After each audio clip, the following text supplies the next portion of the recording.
United States of America, and to the republic for which it stands, one nation, under God, indivisible, with liberty and justice for all.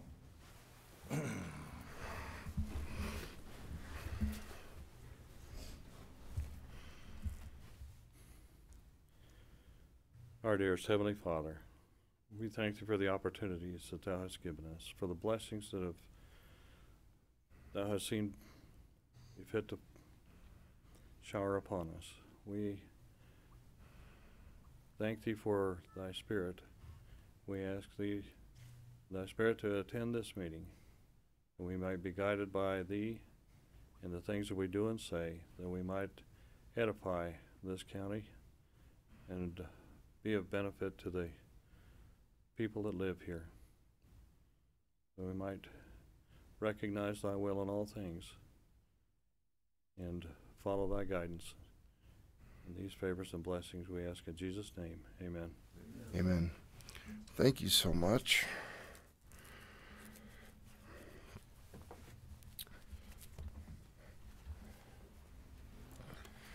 All right. So everybody had an opportunity to review the minutes from last meeting. Move to approve. Second. Minutes have been approved and seconded. All in favor? Aye. Aye. Okay. Minutes are approved.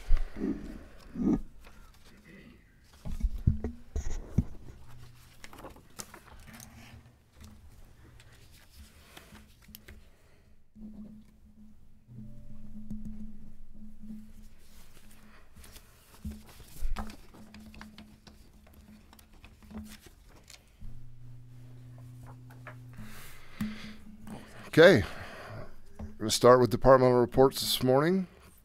Mr. Nay.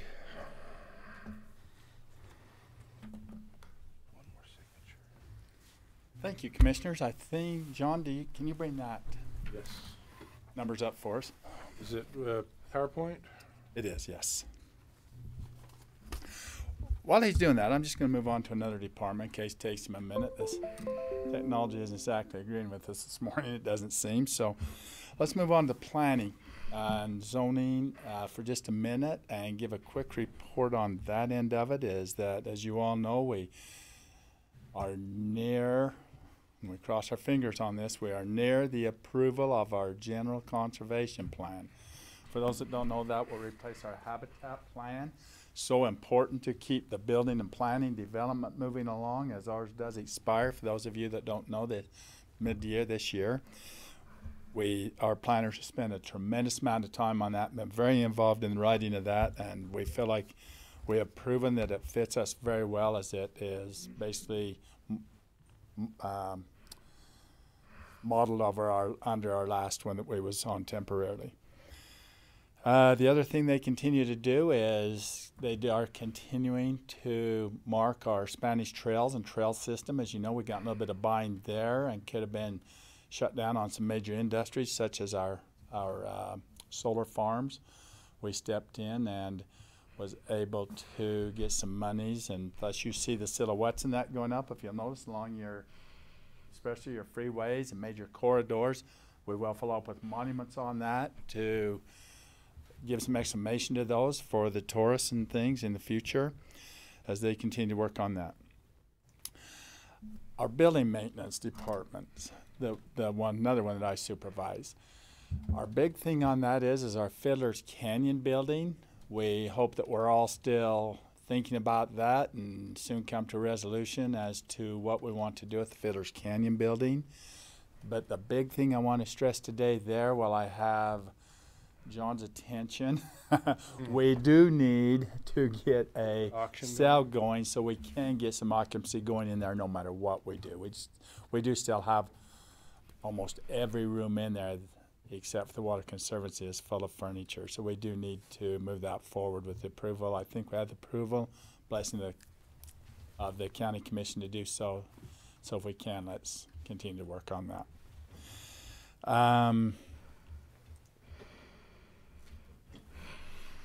Budgets and personnel for just a little bit.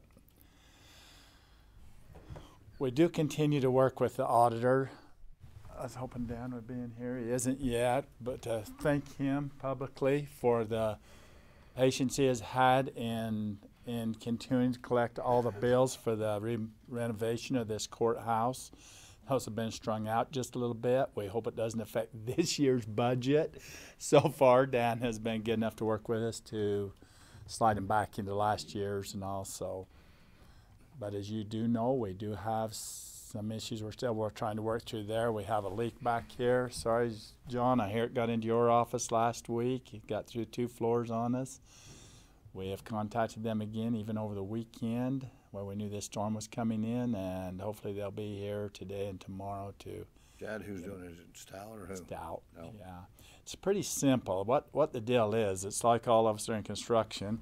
We hate to cut into a membraned roof, but it is extremely important that we do in this case. It's following a roof drain down through the floors and getting to us. So one of those things going to have to be done. Probably cut around it, typically 3 feet, fix it, and redo it. Hoping it didn't ruin anything in your office, John. I haven't been No, in it your was office out in this the middle. morning. It was just fine. Okay. Just no fun in a new building, huh? Well, you know, we was fortunate on a Saturday afternoon. It was leaking, but Cindy, my chief deputy, was here and she saw it and was able to report it. So Good. Good. So That's dedication. We appreciate your staff, too, for yeah. being in here and notifying us on that day. The other thing to cover is our personnel. As you know, with the building going on, we have really struggled with all of the building that's going on to cover and give the service that the builders and developers deserve. It's a mandated thing, and they've been very extremely patient with us, and I can't thank the construction and building world enough that they have had with us. However, it looks like it's going to hold, and when we get these charts up, I'm going to point some stuff out on that. But for this year, we really feel like that we have it covered if we can only get through the items and personnel to move some personnel around. We really are trying not to hire any more where I'm over so many departments. We hope we can draw from other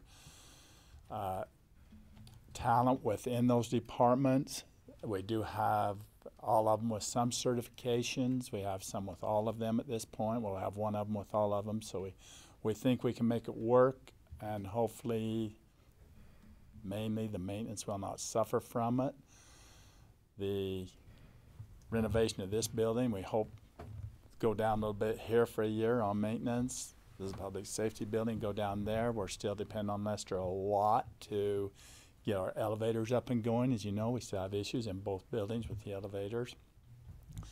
We're still trying to get some contracts written for maintenance such as on fire alarms and things, but hopefully we'll get it.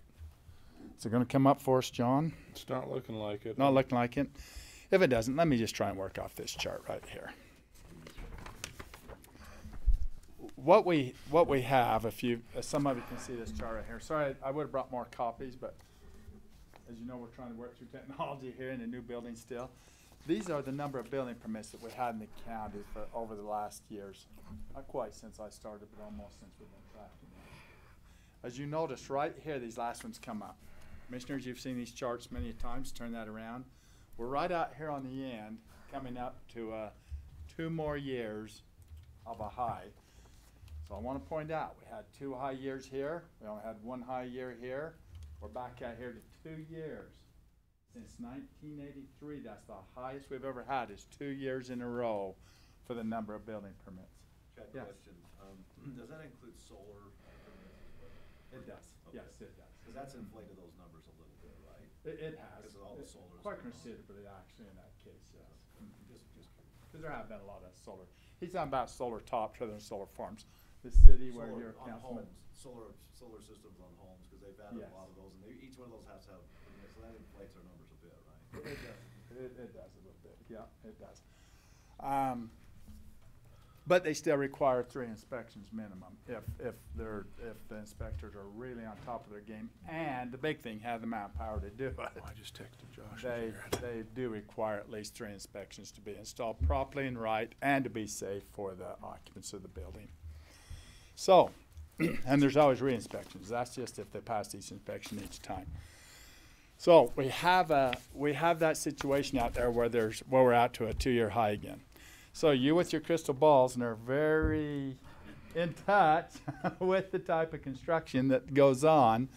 Tell me where we're going to go from here. Where do we gear up? How do we gear up for not only the personnel within our departments, as that's what we're all struggling with because the mandates that the state has put on us, but even more so for future planning. And that will go into our planning and zoning type issues of where do we plan for infrastructure? How far out do we go? How do we gear up for sheriffs? It done almost clear across this courthouse in giving services for that. So anybody that has a good crystal ball understands the land management code and what Iron County wants to go and what direction we want to do for our obligations and what we want to render in the future. I'd love to talk to you and give me some suggestions. So the next one is this is our valuation figured off building permits. Now this is not a tax valuation. This is what off building permits. To give you an example for those of us that are in construction, this would be figured very extremely low. For instance, a single family dwelling, we only figure $60 per square foot on a building permit. You and I may be some of the most experienced ones in here for age for that. How long ago was it you could build a house for $60 a square foot? 45 years. At least, yep. So it's really not an extreme valuation, but that's kind of where we're at. Good planning tool for the future that I like to give for planning, zoning type issues. Know where we're going to be for our taxes and that, and even PILT and so forth in the future. Now, these figures don't include Parowan, Paraguna, Brian Head, and so forth. Even though we do cover Parowan in them. We cover Parowan, we have since '93. We cover Paraguna once again. We did for quite a while. They went out on their own, and now we cover them again. So that is not included there. We're also covering Kenara again. And also another one that we need to talk about that tried to be on the agenda today is Cedar Highlands is trying to get us to cover them again. I appreciate the commission, John, for not letting them on, putting them back to me to work out some issues.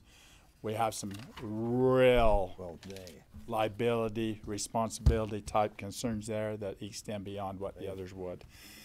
Real quick to wrap it up. So for this year, to not let you know where we're going so far this year, the unincorporated areas of the county, we are exactly double the end of February is what was in January. Last year, at the end of February, was 20 permits. This year, so far, we're 40 permits. Valuation across the board is following right there. Parowan that we happen to cover is 3 times what we was the same time last year. Kenara, Paraguna, Brian Head's all just holding their own right there. So. Anyway, appreciate all of you. We're looking forward to another exciting year, and sorry we couldn't get that up. Yeah, me too. So I even got a green point. Oh, it does work on we these. expect the elevator inspector back to certify this one. He's supposed to be here on the 3rd week. This The Hunter guy, that we've been working with. Okay, good. has he been back? Oh, not that I know of yet. No. Oh, he was supposed to be back March. That's right, he was. No, not that I know of. Be down here the 3rd week, so Yeah. it's still shut down technically. Yes, we are. The landscaping, Lester called about. Yeah. John, Dan, we had that landscape contract for public safety for $70,000 or 74, 65 or something. That's in our lease agreement with the state, so we'll be made whole, but we never budgeted for that. So that's some, you'll have to set that aside as a budget adjustment. Yeah, so right now we have $100,000 sitting in that budget, which we put there for the EOC. And I've made notes with the estimate that I got from Lester and Chad on that for a budget adjustment. But we can, I mean, we do have money sitting there in the, it's gonna come out of the same account, so we can fire away and start going on the landscape and do a budget adjustment. If I may, I think where the confusion there is, Commissioners, last time when it's talking that landscaping, and I says, yes, we have 100,000, Lester was under the impression that that was for the EOC center there to finish it. And it isn't. No, it turned up to be the budget, the landscaping, didn't it? Or was it to finish It's it? a good thing I'm leaving before you do. We're in the know, it's just 100,000 for EOC, not land. Okay, so you looked into that even further since you and I talked. Okay, good. Thank you, Dan. Nope. Okay, Now, it was original. Back to all the surplus junk over in Fiddler's. Yes. John, have we notified all the departments that that's pickable if they wanna come look through that furniture? Yeah, we've had that discussion multiple times. We can send out another notice, and then I think what we want to do is get the official notice out and kind of pick our yard sale day. And So Preston, you're aware of furniture and whatever's available down there for, Haven't been, but yeah, I'll yeah, I mean, come over you're there. aware of it though? yeah. So in case you didn't get the memo, there was all of the furniture that had been left over from the moves is kind of sitting in the Fiddler's Canyon building right now, and so any departments, any county departments that want it can certainly come look at it. There is some pretty decent stuff over there. There's some less awesome stuff, but we'll essentially give it away at a fire sale price just so that we can clear it out, and that way we can use the building. So the courthouse gets refurnished and you're the stepchild. We get it, huh? Sorry, Wade, don't feel bad. We ought to put that on the internet too, hadn't we? Oh yeah, we will. Yeah. Chad, back on inspections, Yes. are we still getting enough money out, enough funds out of the cities we inspect for to offset the loss of personnel in their own inspections? We are. Yeah, we're still breaking even. We're making it work. Yeah. Well, I thank Preston too. I need to publicly. He has been working with us very diligently, and we appreciate you for all the work. The latest project we're working with him on is he's leveling places for all the departments. So don't give up. Your containers are on their way. We're just a little bit behind on this, not Preston, but us ourselves, to move the cargo containers out of the parking lot out here into the respective departments that asked for them, we think. I thought they were moving their own. Actually, they'll pay for it, but Preston is leveling the pads for us. He's Yeah, preparing well, the I've made sites. the one pad over there, but it's been too muddy to Yeah. do too much, but we can, probably this week, sometime looking at the weather, we can move them over there. Get some more. In fact, he's letting, he's gonna share his yard, I understand, with us. Yeah, well, it's For- not for actually in the ours. yard, it's gonna be in that other fenced That area. fenced area, so yep, there's and we no really appreciate lot of that. access. Yeah, that would be the one for the planners. Are you having to arrange with, Brindley? what's the, Brindley? Mhm. Are we just expecting Preston and Mark and Joyce and all those guys to arrange their own moves? We're trying to coordinate that with them. They'll pay for it, of They're course, paying. out of their respective departments, but we will. We're gonna coordinate that so Brindley's don't run back and forth. We hope it gives us a little better price for it. And you're taking how many, Preston? I didn't know I was gonna get any, it sounded like from all the emails. Or did I you got, say, you everybody said you got a didn't few. want one? No, I said I'd take all you'd let me have. Oh, did you? You want everything? Do you? Well, it doesn't matter. Wait a but- minute. I was thinking you had at least one or So two. the sheriff What said did we he do? got two or three, and Thought we Anyway. had that organized. Yeah, and I haven't He's heard just any getting more. what's left after the rest of us get what we want, so I'd love one or two anyway. we'll. Chad, do you have a list of everybody that's requested one? I thought we had that. I don't have it here with me, but I do have a list of everybody that's requesting, yes. Are there any that aren't spoken for? No, but Seemed like the landfill, Bruce was getting one, No, Bruce didn't want one. and then I heard that he wanted one. Anyway, I think he was too late though, if I remember right. anyway. Yeah. I just We'll wait work to it see out. what- if there's any left. No, the confusion might be, did we end up giving two to the sheriff? I thought you didn't want one either. Now, when you called me, I said I'd take whatever. I think you did. Bruce is the one that said he didn't need one. Bruce at first, I think he said he didn't want one at the landfill. First problem. And But then somewhere since we- then I heard that he was taking one at the landfill. I've got a list. This hasn't Maybe worked for a couple Lester's been handling most of that, so it may have been changed around. Have him check and see if we, More than Yeah, wait. taking one. It's like, Yeah, it's he's got a underneath, sensor. so we're getting him one for sure. It's got but, no yeah. input. see if we end up giving two to the sheriff for one for the jail and one for search and rescue, because we did But here's the we need interesting to thing. adjust that. To him, yes. Is Uh-huh. the streaming. He can't be running around fixing everybody's pad and getting shortchanged. No, well, I agree. Let Yep, 'em store 'em good. there. Alrighty. Make it work then, will you? We will. We will. Okay. Yep. Anything else? See, Thank you. Thank you. Mr. Platt. not here locally. So, this works. The screen actually comes from the server. Thanks, sir. So if you track this to Oh, that's a lot of yellow. You've seen this list before. Some of the things have come off, some of the things have gone on. Try to explain this morning. what I think's happening is, thank you, is nobody's getting a signal. I'm not gonna talk about all of them, but if there's questions on any, commissioners, just stop me and we'll talk in detail how much you want. Number one, budget's on track. Number two, the prisoners on the Cane Springs Road are still very sporadic on the fencing. We don't have that finished yet, but we're trying to get there because we've got a couple of other fencing projects we want to get to. Tony Rampton's deputy was down here 2 weeks ago. They took a deposition from Ken Esplin.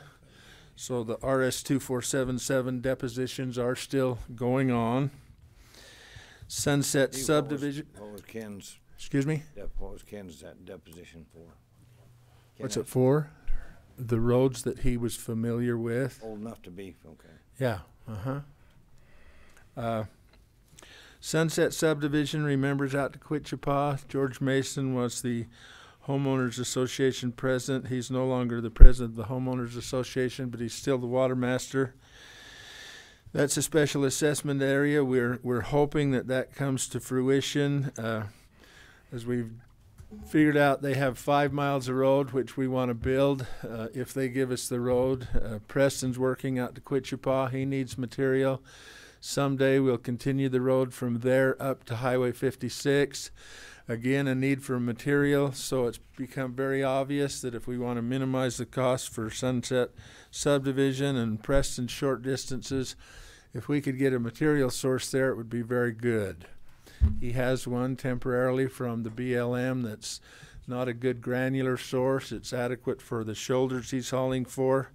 But the city has some property there west of the road, which we have explored, talked with Paul Bittman and Kit. We're trying to work out the opportunity to make a trade, which Dale has been instrumental in helping us.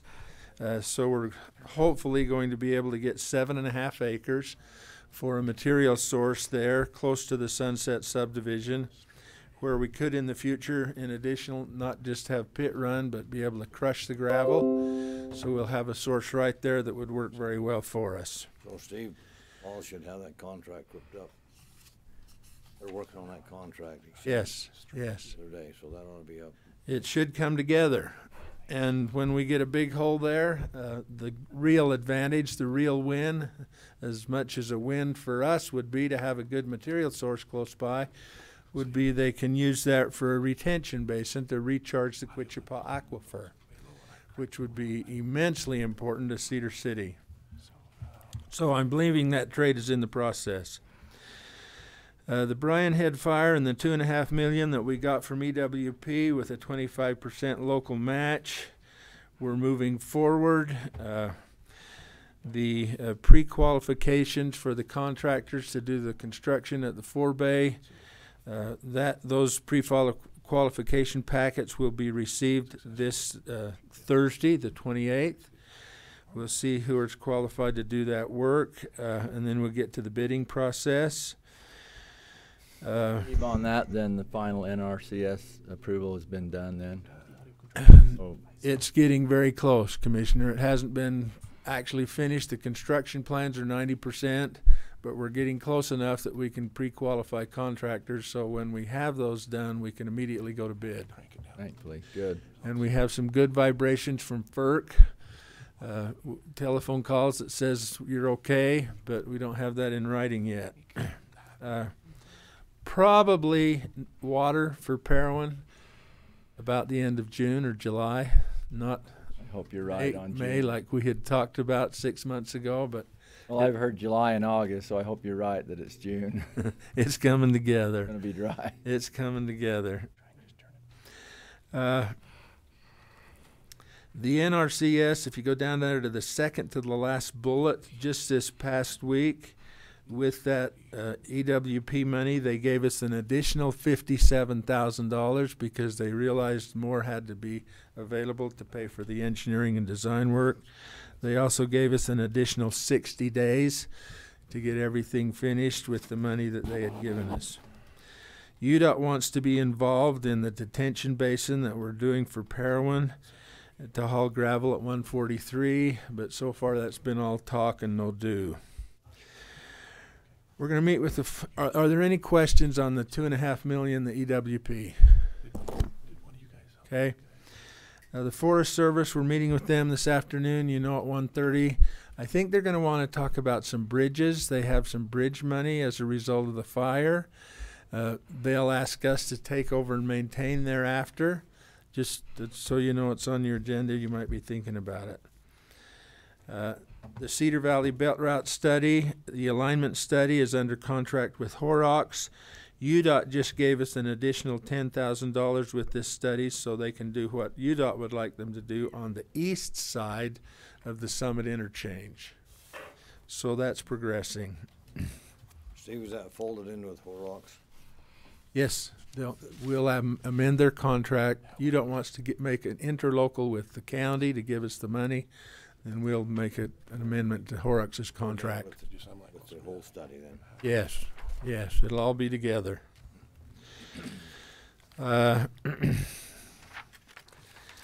Number 13, Alma's very familiar with. We are partnering with UDOT to do some work on the south interchange on the northbound off-ramp at Parowan to realign that so it's easier for trucks that want to go west after they get off the freeway. We're working together with that.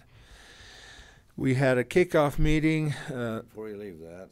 Excuse me? That road mainly just come off and go up that frontage road, and then to make that interchange change on here at Parowan, we're just gonna come off the freeway a little sooner and come onto that frontage road. And then It won't come off any sooner, Dale, but it'll be realigned so that the trucks have a wider curve. So when they Well, the come new route- to 143, they can go back west. So will that Right. entry come in where that frontage road? No, they're not taking our frontage road. They've designed it, have enough within their own right of way, but we're hauling material for them to do that. It'll come in directly south of where the northbound on-ramp starts. It'll come around to a stop sign. Because now if anybody wants to go west, they have to pull off to the right or go to KB and turn around. It's ridiculous. So, and the safety will be much improved. Not just because of that, but also because of the fly-off there. And we have the same issue at Summit, so that's why they're having that incorporated in the belt route we're talking about. Looks like coming on that frontage road approach would have been the easier thing to do. Yes. I'm not following. You mean take the front? How does the frontage road become an off-ramp? You swing it on the freeway instead of and branch off the, right, it doesn't matter, we'll talk about it. Oh, yeah. Well, they've designed it with their new criteria, and Okay. I'm not going to argue with UDOT. But we are partnering with them. We're going to do all the pit run gravel, and they'll do the crush and the pavement and the signing and the painting. Where'd I get to? Oh, we had a kickoff meeting last Thursday with NRCS for the Parowan watershed protection and flood prevention, which is huge. NRCS made the point that they haven't made a watershed plan for 30 years. But to look at this area and try to make one is going to be a huge event for them. We had Bowen Collins and their subcontractors that are all the EA people. looking at it and all of the possibilities, the things we can do with that money is tremendous. Right now we only have $500,000 for design. What are our priorities? But we can get that figured out, and over the next years they'll give us construction money to do that. We have under contract Mel Clark at Preston's Road Department. We're crushing 30,000 yards there. On 23 on the Lake Road, we're working on 8 easements. I have 7 of those. The deeds have been returned and signed, so we're getting closer on that. I included this time just a list so you can see where Curtis is working with our machine. That's just informational, commissioners. It's 4 pages. I know it's a lot. I just chew at the elephant one bite at a time. Is there anything you would like to discuss in more detail? Thanks for having Curtis clean that situation out there on Gap Road. Those people that live right next there thank me. You know, Curtis didn't do that, Commissioner. Okay, Donnie Roberts did. I was speaking. I know. I was speaking to Donnie that very day, and I said, "Can Curtis come down there and do it?" And he said, "I'll call my man right now, and he'll go do it." So he took care of it for us. Okay, I'll tell the Paces that their neighbors take care of it. And he's got some really good ideas about the watershed protection and flood prevention for the whole valley, being out on the Buckhorn and with all the operations he has. Anything else? Okay. I don't think so. Come and see me anytime. I'd like to talk to you. Will you arrange a meeting with the Shards and Parkers and Yes. Joneses, and we'll go out and talk about Shoal? Need to go to the Escalante Okay. Valley. Yes, I will. Thank you. Preston. Reporting for the landfill too. You good with that? I'll do that first. The reason for that is Bruce's son had an accident and broke his ankle, and he's having surgery right now. So How do you do that? horse accident. On Friday, and he's been in the hospital ever Yeah, since. so. He was gonna have surgery tomorrow, but the swelling must have went down to where they can. That's a good thing. Who's doing it? Nacken, yeah, Dr. Nacken. Thank you. Need one, John? I do, yeah. Thank you. Thanks.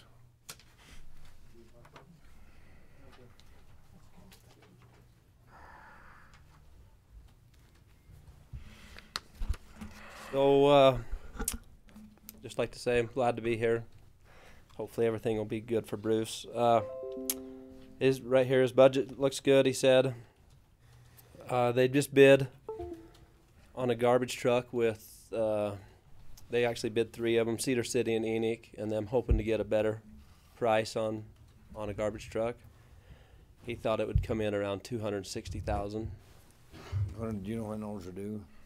I don't. I know it was, I want to say last Thursday or Wednesday that he was actually over there meeting with them, getting it together, so I don't know. I don't know the exact date. Sorry. He said him and one guy attended a Solid Waste Association of North America conference. So that was good. Let's see. He's able to do evac on the fridges out there now. Last time I was out there, he's got a mountain of fridges, so sounds like he's able to do that himself, recover the Freon. We're still charging $10 a fridge. Yeah, but we do it instead of contracting that out, so that's going to be quite a savings for us. But it is $10 I believe he's still at $10. isn't it? He's had his bulldozer over to the Parowan detention basin. Oh, I want to say he had it there for 2 weeks, pushing that out, helping to clean it up so it would actually hold some water. It's all silted in. It looks a lot better than it did before. He said his scrap metal pile's almost cleaned up. And then most of his equipment's working well at this time. I guess he's had quite a few breakdowns. Lot of so, issues, which yeah. you probably know about them. And the scrap metal pile got really large because we waited for the price to come back a bit. You got a good bid on that, so there'll probably be $75,000. Where we usually we get about 50,000 each time we sell, but it'll probably be about 75,000, something in that range. So. So you got any more questions for that?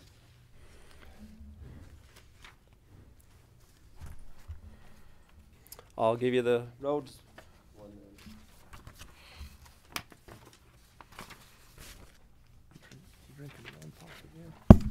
Thanks, sir. Thanks.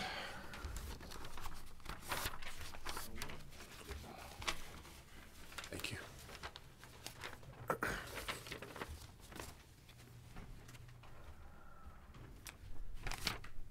So, first quarter, as we started, we bought some cattle guards last year with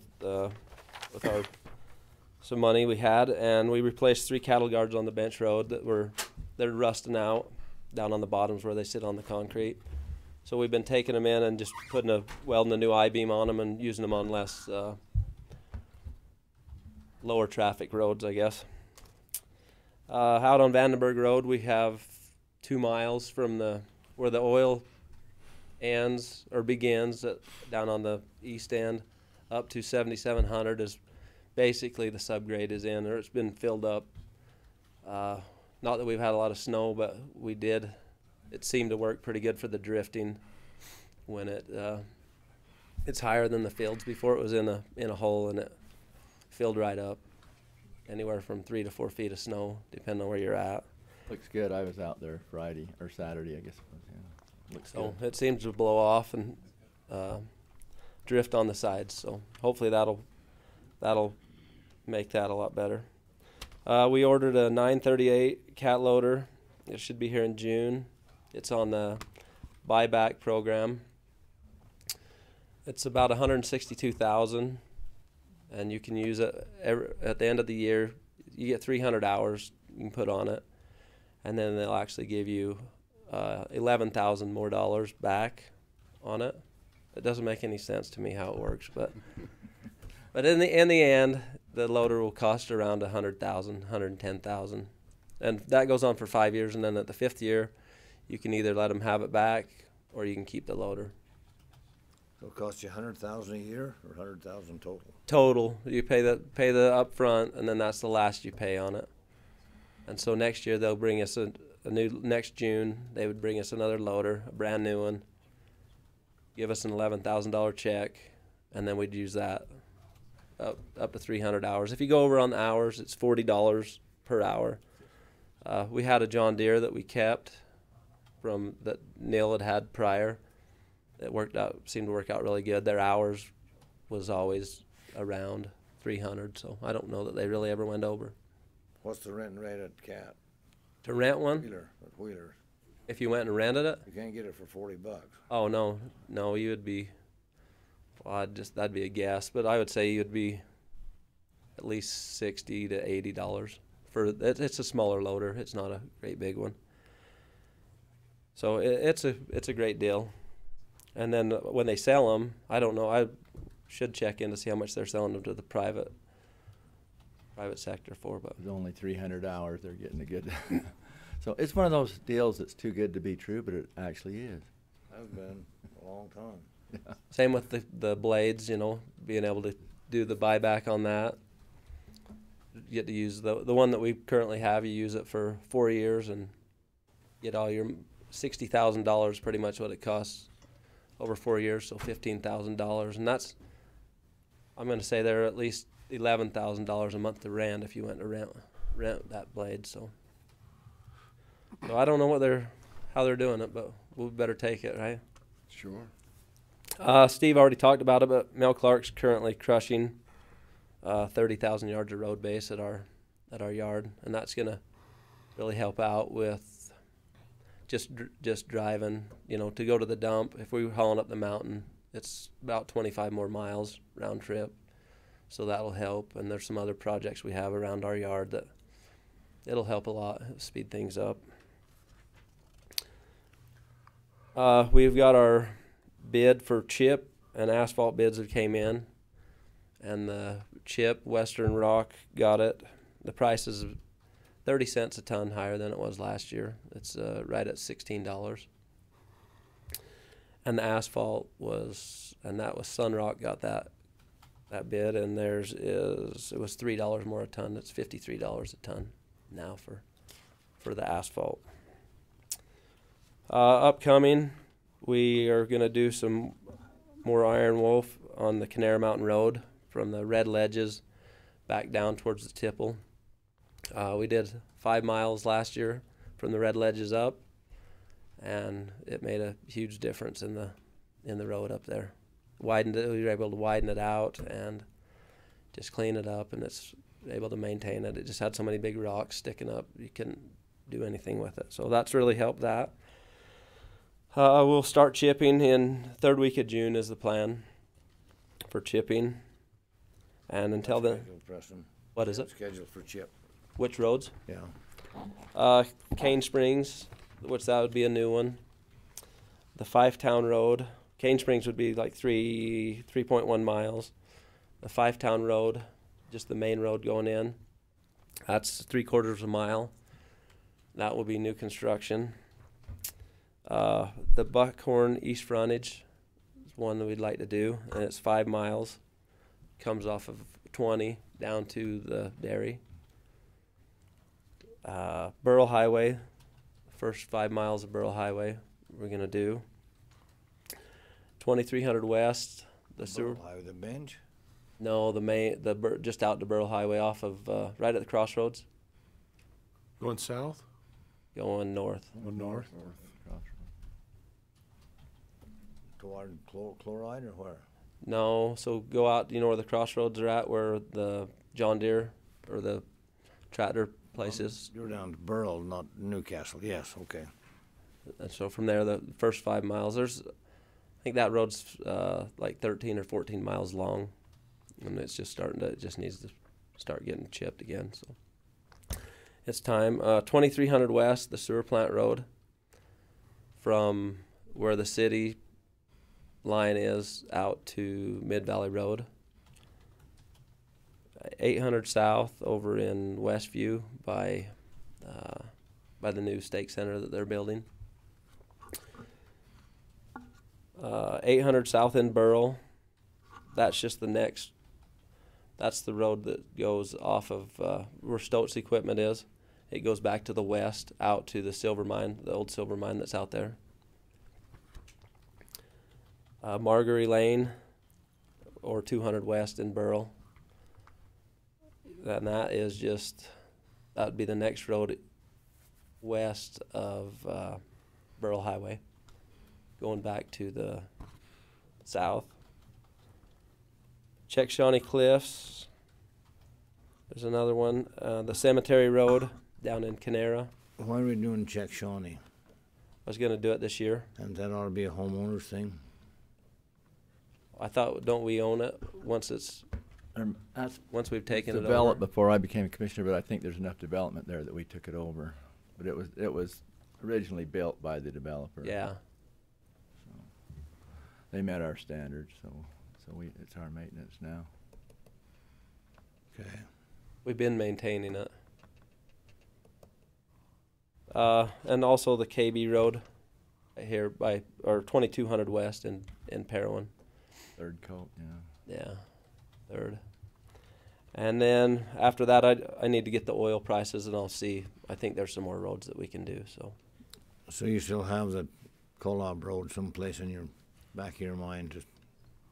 Yeah, we need to get a source up there, which we talked to Linford Nelson. That's kind of just seeing where that goes to build the grade on that. That's definitely in the works. Linford's probably negotiable, isn't he? Yeah, we got, so we have 10 acres, right? That we had surveyed. And he wants to actually trade us for some stuff just up above that. This stuff's got a lot of big rocks. But 10 acres is bigger than the area we have, so that's what hopefully this spring we'll be able to go up there and see. Have to crush it? What is it? Have to crush it? No, it should just be cinders. We'll have to haul some gravel up there after. But hopefully we can use the cinders to build the base, and then haul gravel, and hopefully that we can use the gravel at our pit, unless we can find a better source up there. But I don't know of any source up the mountain yet to make road base out of. You know of any? No, I wish I did. A lot of clay, most everything up there. It is. Any more questions on that? And then the last thing is just hoping to get going on exit 75 that we were talking about earlier with Steve on the off ramp. And that, hopefully we can do that. We've made all the 3-inch minus. We've got it screened, and it's at the Perron detention basin. And then we hauled a lot of material that we were hauling out of the detention basin down there and have stockpiled for that. So hopefully we can do that in 2 or 3 weeks when we get going, and it should go pretty fast. So, and that's all I have. I'm surprised that asphalt's up. Did you say $3 a ton? Yeah. Because the market hasn't reflected that over last year, has it? Yeah, I think it's going up. Everybody kind of warned me last year that it would go up. They thought more like 10%, and some bids did come in. One came up $8 a ton higher than last year. So. Okay. Kind of like our gas and stuff. It looks like it's starting to creep up a little bit again. So. Thanks, sir. Okay, thank you. Thanks.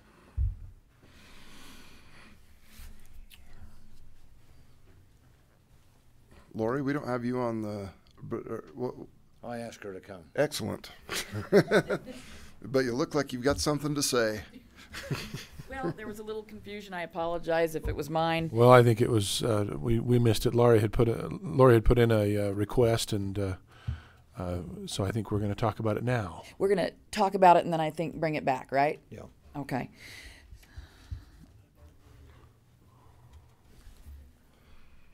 Thank you.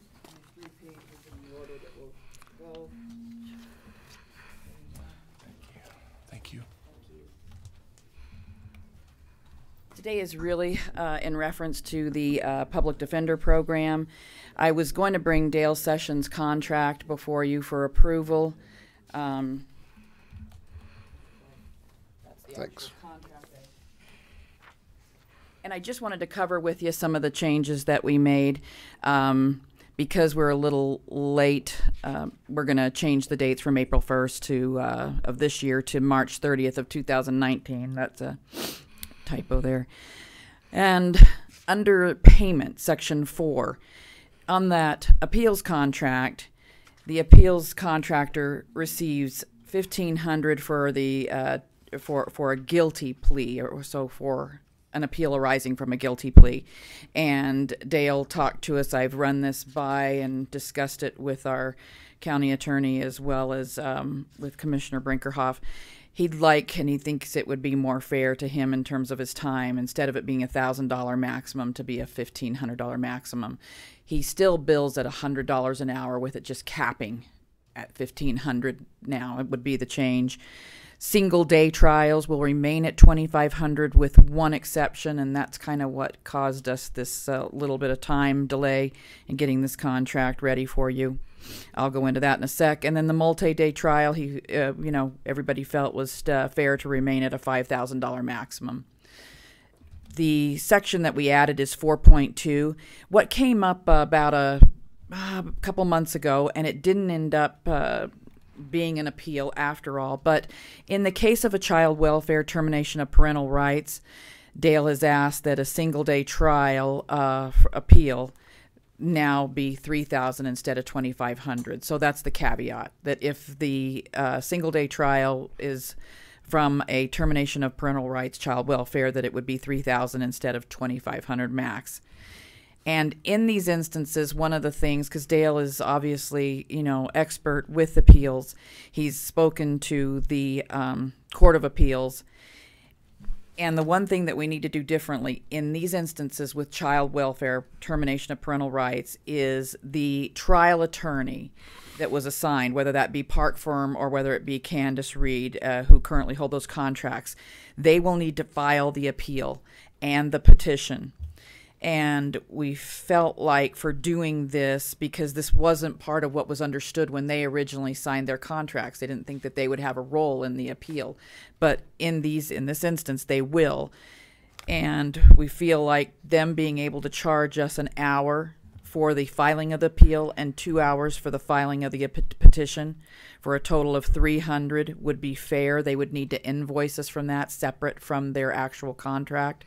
And to give you an idea, I've been overseeing this since 2016, and it hasn't come up yet. It only almost came up this year. So I don't think it's something that will happen often, but we're prepared now if it does happen.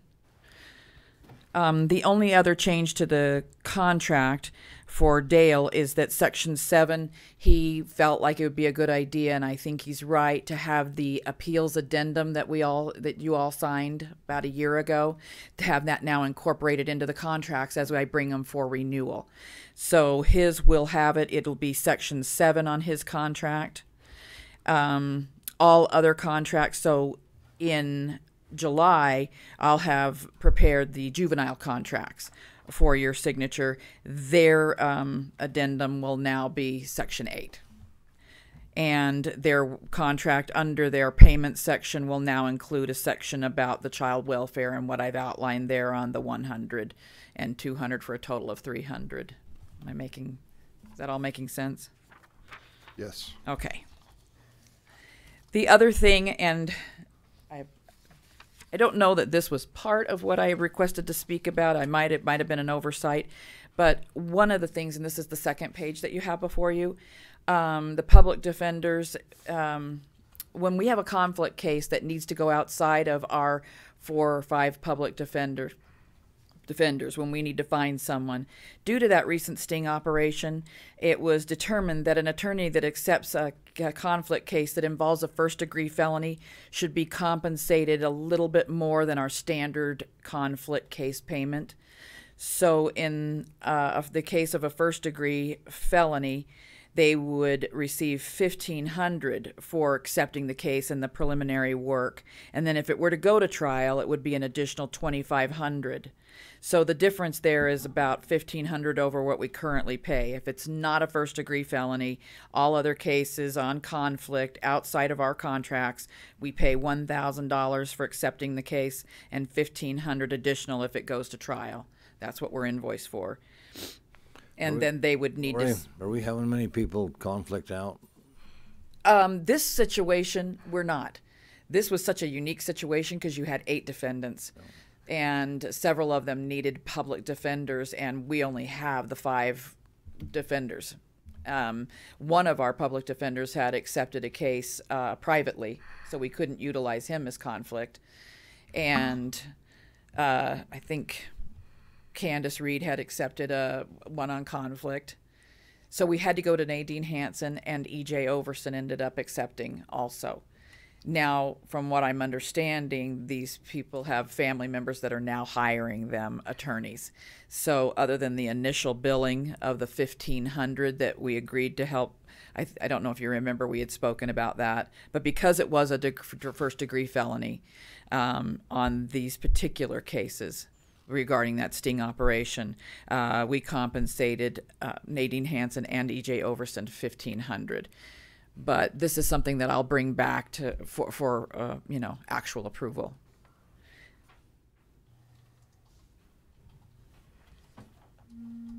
The only other thing that I'd like to just kind of put in your ear is training. You know, on our training budget, we have $1,500, but I'm finding this year that everybody's wanting to make sure that they have training. $1,500 probably isn't a realistic number because we're going to average about $500 if it's out up in Salt Lake when you consider the actual training, the hotel stay, and mileage. So with 5 public defenders, that's including our appeals contract, that budget should probably be more in the $2,500 to $3,000 range for everybody to be able to take advantage of the training. So this year, if you don't mind, what we'll, and I can bring it back, is just maybe we'll have to make a mid-year adjustment. But when we talk about budgets for the future, we'll probably want to make a change there so that they do take advantage of the training. You making all of that, Dan? Upcoming? And we'll probably expect a budget adjustment for this year, so. Yeah, and you've got a couple of the public defenders, our juveniles, that are wanting to currently attend a DUI conference training. So that would be in addition to, and maybe that's something I need to sidebar with you about. I don't know if that, but we need to know if we want to approve that for them. Okay. When I get the final figures, I don't have that yet.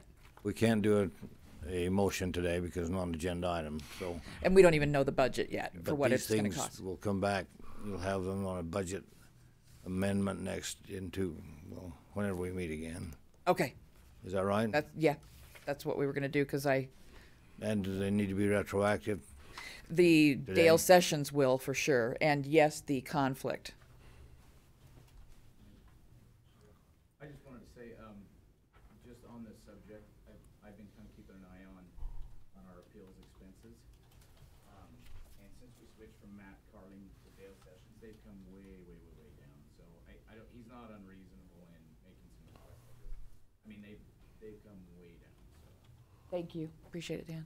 He's not only he is very reasonable compared to where we came from. About, Absolutely. We didn't think that it 10%? was unreasonable what he was asking for. so they'll come back in our next meeting with Perfect. an effective date of today. Okay, thank you. And do you need this, do I just give That- this to John? Do you need this one back? I'll get that back, so I'll just bring it for actual signature. And what about Excellent. your copier? Oh, it's in and it's good, and it's operating, and thank you. We're Okay. good. Appreciate it. Lori? Anything from the commission? I don't have anything today, thanks. I might have got that thing, something else I had in mind, but.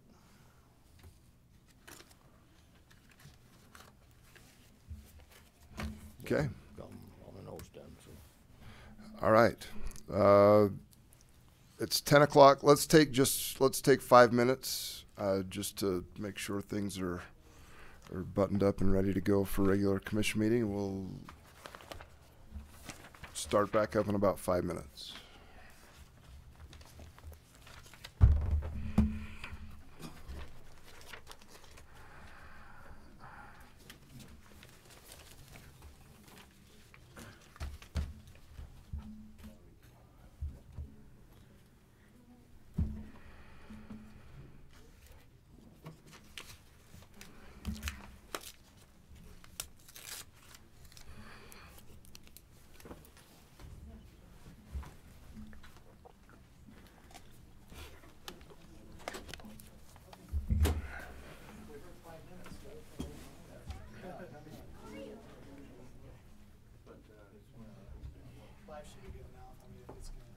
Oh, hey.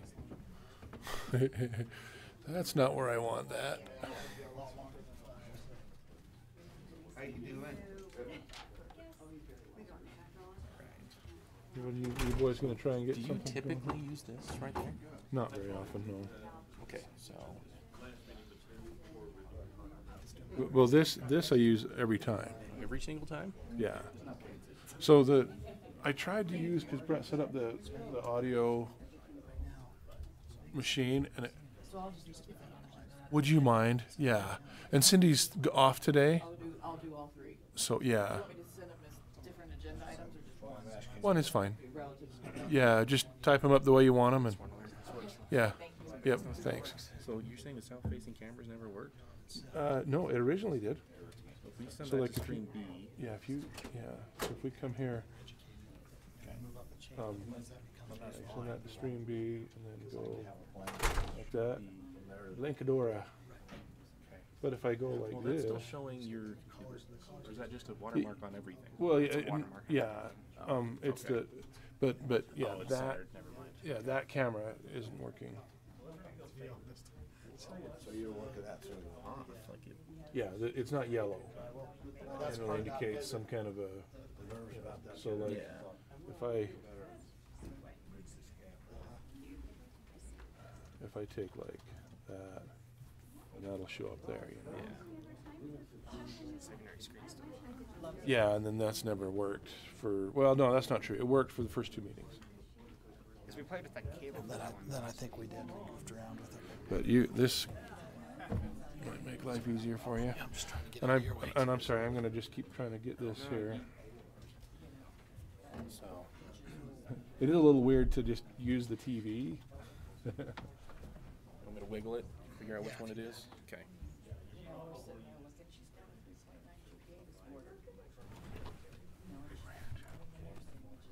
You see it? Okay. This one's going all the way over to the pool. Yeah. I don't think we've got an issue with that. I think we've got a display out from the server for it. I don't know how that's controlled.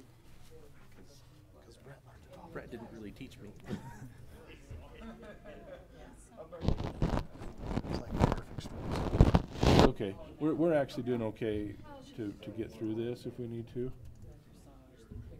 Okay, so that did not do what I thought it was going to do. So we'll have to look on that for there. That camera, did you? Yeah, I tried it. It won't display anything. So if you, This one. That's a sound thing. yeah, so this, Does it even show up? so yeah, if we come here,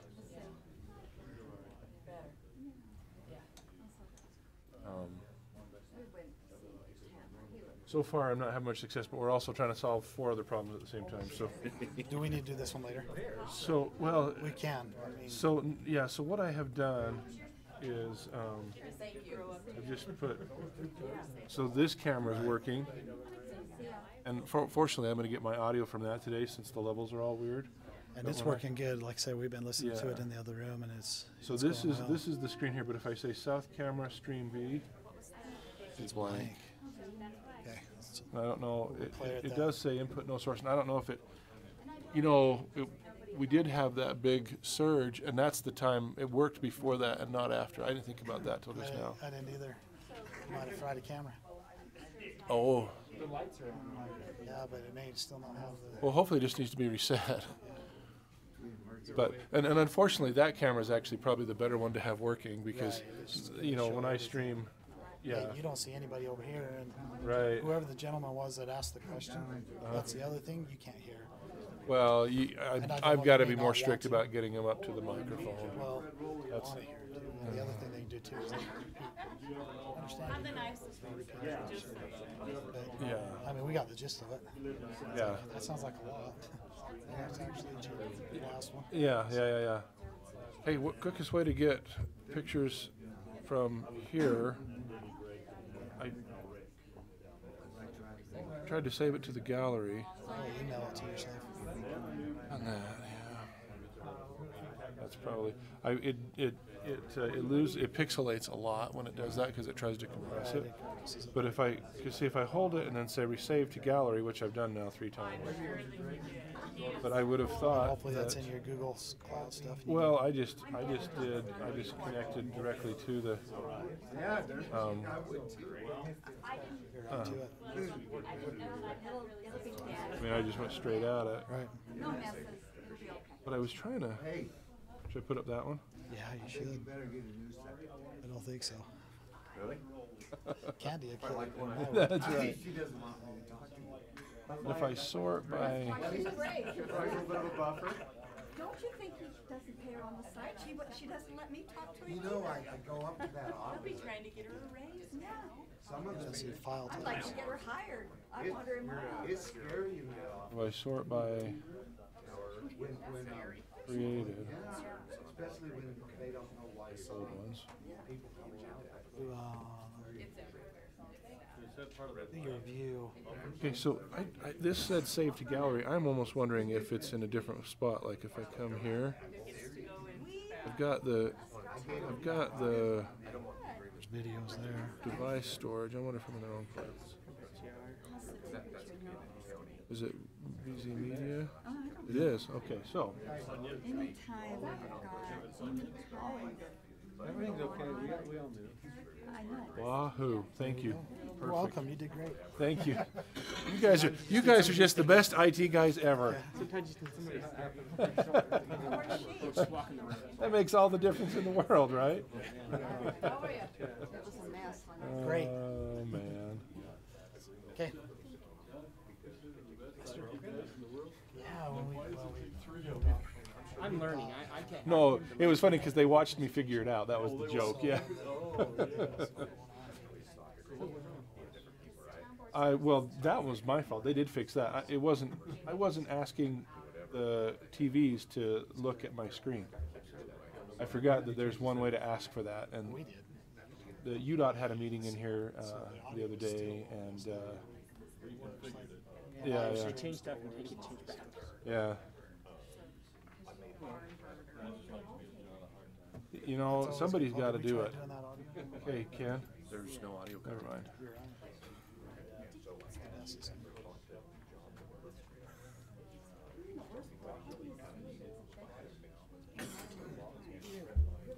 I just felt like somebody snarky. That's how this whole system works. Well, got trained on this. Oh yeah. Right. No, I'm just making sure that, because like I was in meetings with the system as well, so making sure. There you go. Hey, so what was the problem? Water coming. I wasn't asking it to look at it. Yeah. Or maybe oh, you weren't asking. Okay. He was looking at the wrong. It's kind of like me. If you don't ask me, it's not gonna happen. You have I had my to same speak problem. clearly and use small words. That's the way it works with me. Like I said, it's just like me. You have to ask nice. Now I hate this thing so bad. I want to pull it. But I can't. That's where I feel it. As soon as I step down. I'm like, if we only have It reminds me of stuff. Throw in the crisis. Yeah. That's nice. It's really nice. But be careful.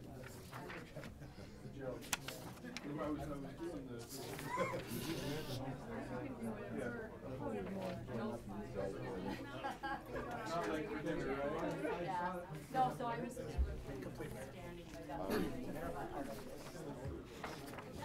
nice to be they had.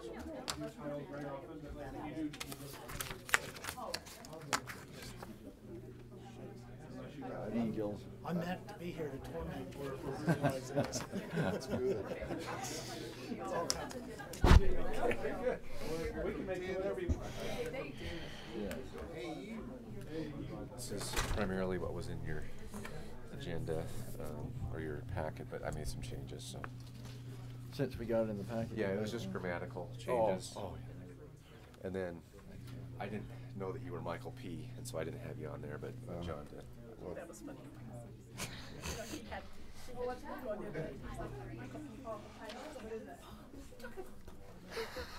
He's like. That's funny.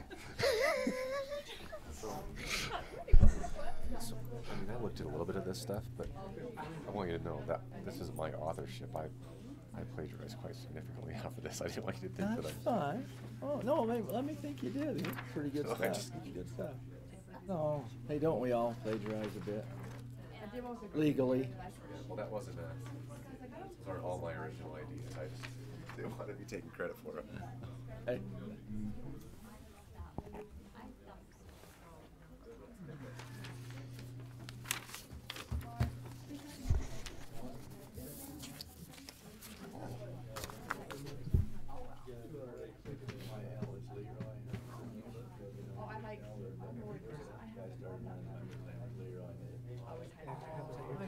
Hey, Leroy, how's it going?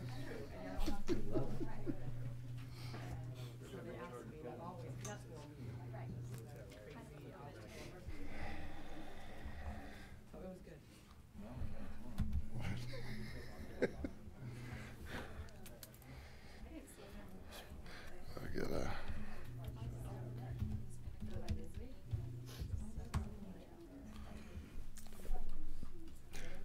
Well, we're just waiting on our third wheel.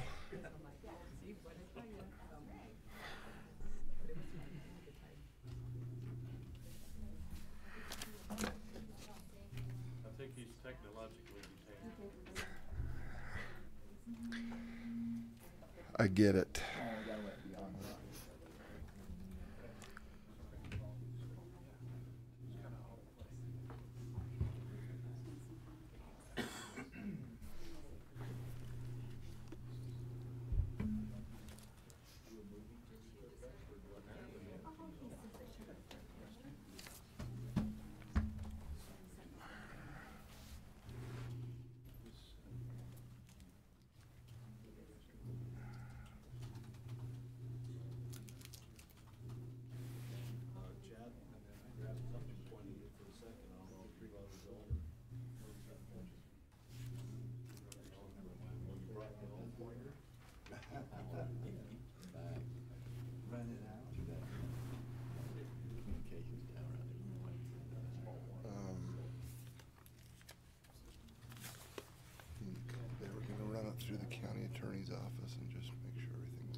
one-time deal.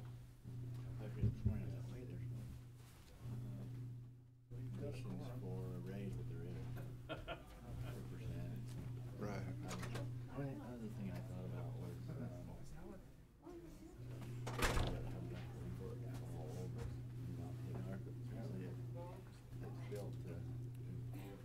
Yeah.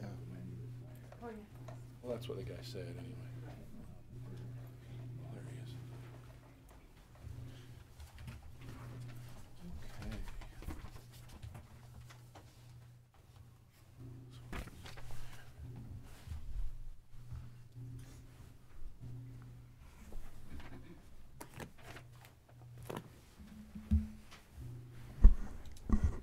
All right. It's about 10:15. Looks like we got our technological difficulties figured out from this morning. Let's start off with item number 1, public comments. Remind everyone of the 3-minute limit. Open the floor to public comments.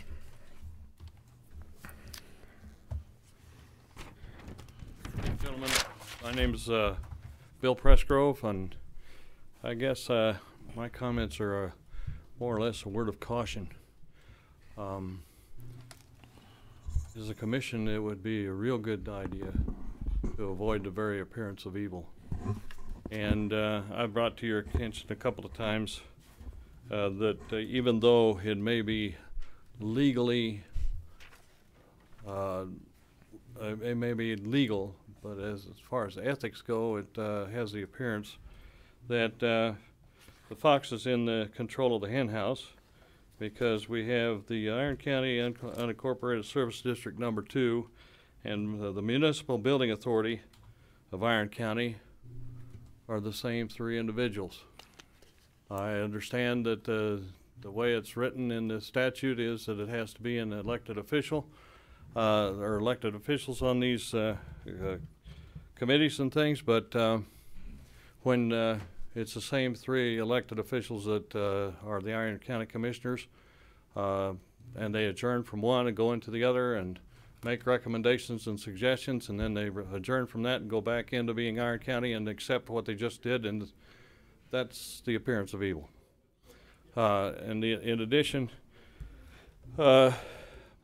concerns have been given to me about the possibility of quid pro quo in certain issues. I admonish you to take that into consideration in your decisions, because quid pro quo is not avoiding the appearance of evil. And thank you for your time. Thank you.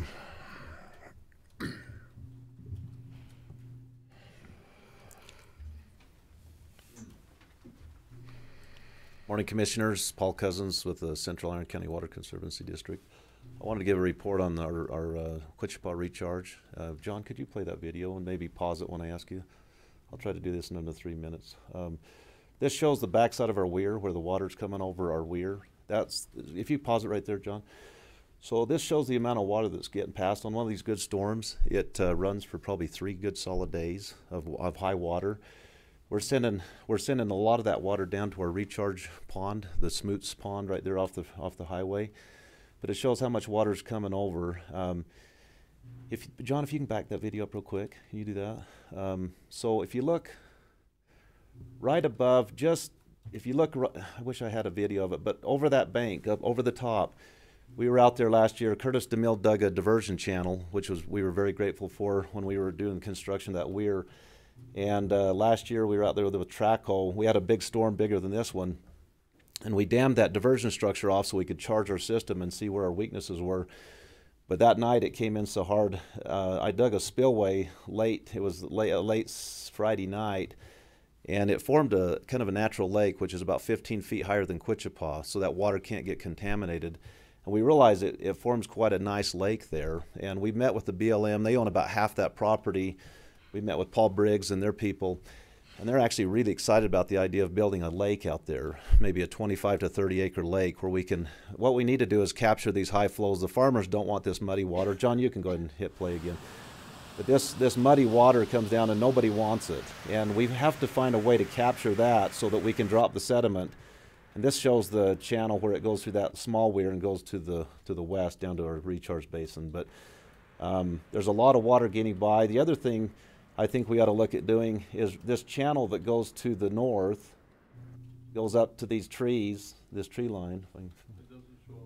Oh, but there's some trees right there that goes all the way up. One thing we've talked about to Kerry Jones, owner of this property, is actually making this channel coming down. So it goes up to those trees and then turns and goes east, but making this channel really big so it actually creates a lake, a holding lake, above the weir that can hold a volume of water, make the elevation of it the same level as the bottom of the weir going to the west so that it can hold a lot of water above and feed that recharge for a few days. And then also the water that gets passed, build a lake where we can put that water in, let it drop the sediment, and then we've talked to the BLM about forming another channel that goes down along the, you guys have seen out there Quitchupah where it drops off down in the lake. It would go right along that edge down to our same pond. And so after we recharge with the water from above and it runs out, then we start taking water. We open a valve and run clean water down from the other one. And I think that's something, you know, looking out into the future, I hope we can find some money to do that, because then we can capture some of these high flows and recharge that for maybe a week or two, maybe a month if we get a lot of it. And so there's just a lot of water that gets past that, you know, there's that recharge that we're looking at doing right there by Metalcraft, the city, digging a gravel pit just east of Metalcraft that we can take a lot of the runoff from Cedar City and recharge there. So that'll help minimize as much water that goes out. But that's something that's exciting. We're learning as we go. We're finding a few small weaknesses and fixing them, and so that's what we're doing. Any questions? Good project, Paul. Thank you. Good project. Projects.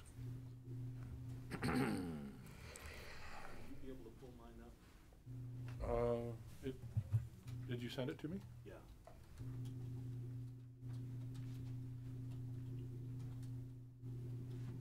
Morning, Commissioners. My name is Fred Rowley, and I don't know if John will be able to get it up or not, but it was basically the same picture as this, except a little closer up. As a member of the City Council, a former member, I've had the pleasure of being involved with this, and we greatly appreciate the county's help in putting this project together. But I took a little slow motion video of this water coming out and put it on Facebook a couple of days ago, and a woman wrote and said that can't be Coal Creek water because the creek has been muddy for the last 3 days. You saw in the original thing that Paul showed, looks like chocolate milk, and when it comes out of these pipes after it's settled through what we call the lazy river, there you go, a little blurry, but it is just an absolute thing of beauty. This water will it percolates so fast into this percolation basin there that it almost doesn't make it to the bottom of the holding pond, and that will now by nature be filtered down through the aquifer, the gravel, and be made drinkable again for the citizens. First time since the Ice Age that this water has not been destroyed by salt, and we appreciate your assistance in that matter. Thank you.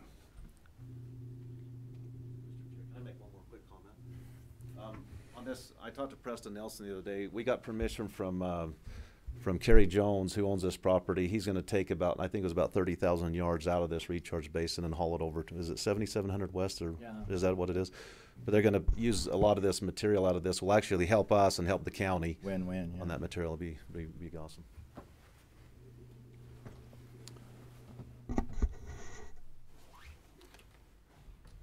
All right, any other public comment?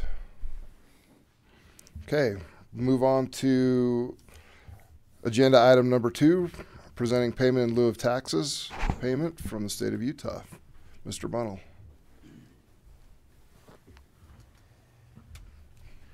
Morning, Commissioners. It's nice to be with you again. As is our annual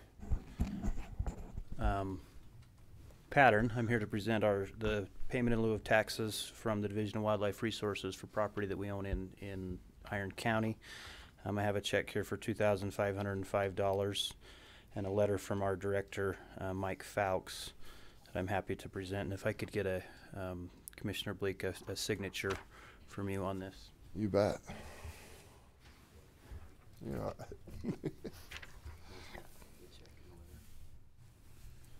Stupid glasses.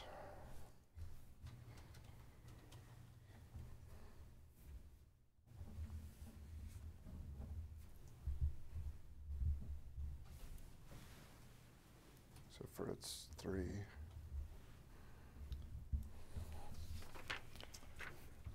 Thank you so much. You're welcome. And while I'm here, I'd also like to just thank you for continuing to make Reed Erickson available to us and helping as we continue to work through all things prairie dog and making things better there. We've come a long ways in the last 5 years, even with going back under federal management because of the success of the state plan that was brought about by that lawsuit. We're still going to be in a much better place than we were under the old HCP. And we are continuing to work towards delisting with a population viability analysis that we're working on through BYU. I don't know where that's going to end up.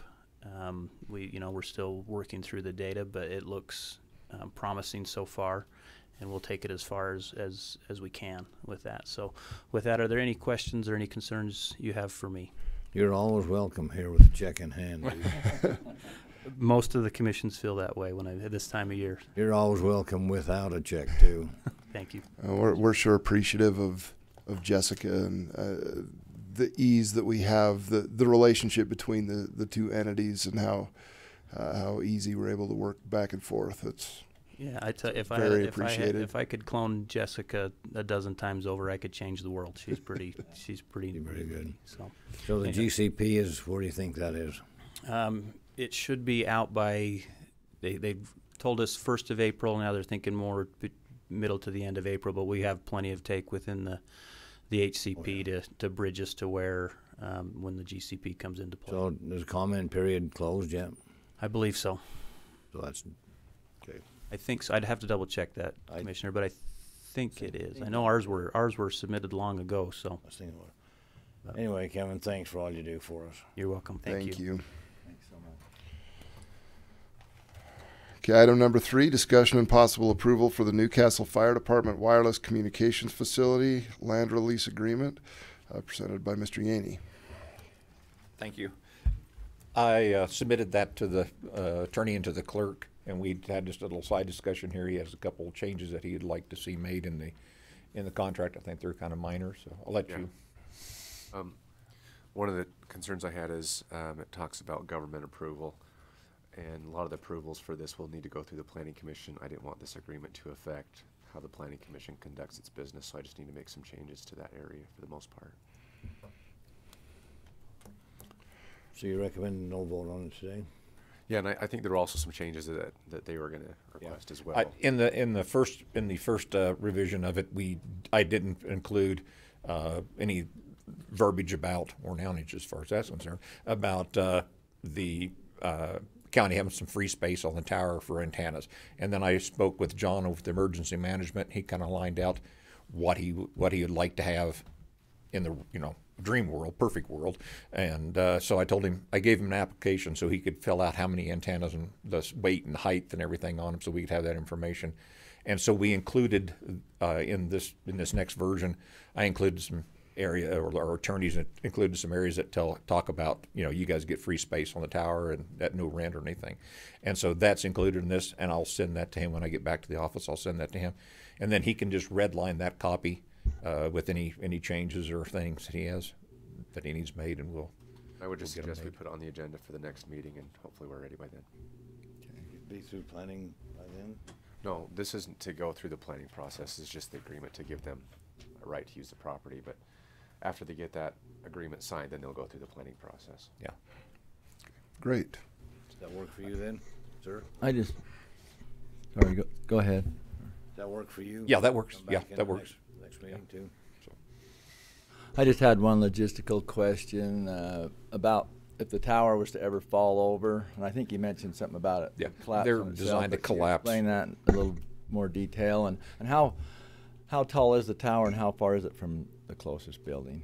Okay, well, it's we're proposing a 150-foot tower is what we're proposing, so we can have the coverage we need as far as in the valley as we can and up the canyon.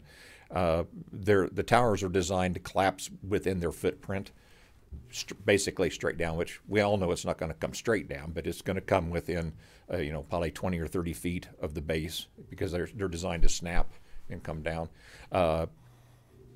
I did talk to the homeowner behind the property, which is built a new house, which of course I was concerned about that they may have an issue with it. Of course, that's Wayne's son. So, and I talked to him and I talked to his wife about it and stuff, and they didn't have any concern with it.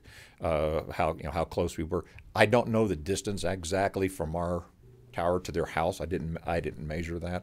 But when I was talking with Reed about the zoning, I told him that we would, from the property line, he said, we can be up to 5 feet from the property line.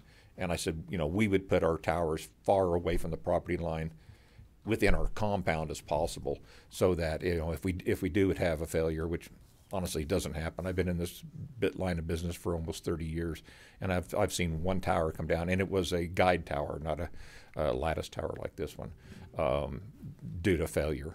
And it was a guy wire snapped during an ice storm. So, which we don't have those here, luckily, and hardly ever.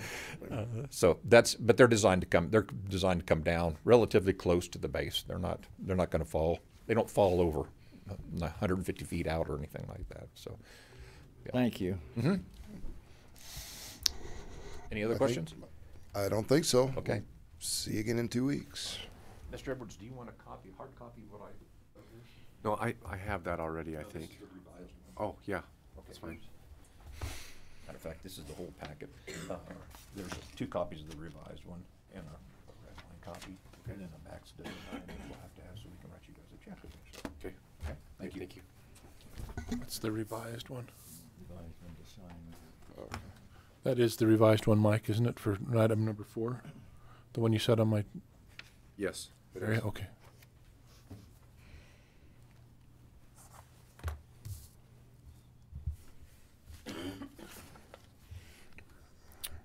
All right, item number 4, Resolution 2018-4, recognizing the devastating effects of the opioid crisis and supporting legal action against manufacturers and distributors of opioids. Speak to that, or? Sure. So this was born out of conversations I've had with the commission and also with other counties in the state. There's been an interest in addressing through legal action the devastating effects of the opioid crisis, both in the state and also in Iron County. This is a resolution outlining some of the reasons for that. And in the end of the resolution, it calls for the county to work on a public health approach to the opioid crisis to address overdose deaths, pursuing legal action against opioid manufacturers and distributors, and in that legal action seeking the maximum award for damages for prescription opioid manufacturers to hold them accountable. So that's the resolution. The language in this resolution I borrowed heavily from information provided from the State Health Department and also other counties as they've worked on similar resolutions. I'm happy to make whatever edits you'd like, and it's presented to you for your approval or rejection, whichever you deem appropriate.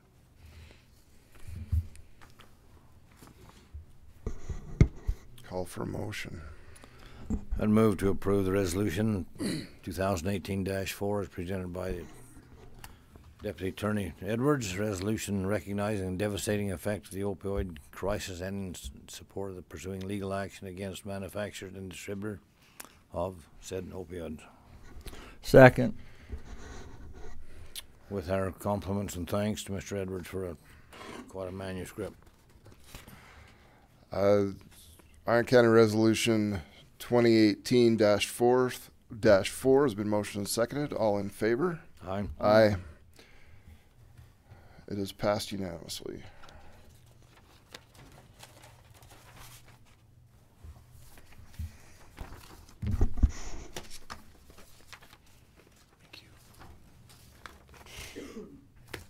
All right, agenda item number 5 is the review for approval or denial applications for continued exemption for property tax exempt status on 2 properties held from the March 12th, 2018 commission meeting. Welcome Christine Louder to present. Good morning. Okay, the 2 properties in question, one of them was the Elks Lodge, and they had failed to provide an application prior to either the March 1st deadline or the prior to March 12th at our last commission meeting. However, before the end of the day, I had a number of people call me from the Elks Lodge, and they were able to provide me with an application.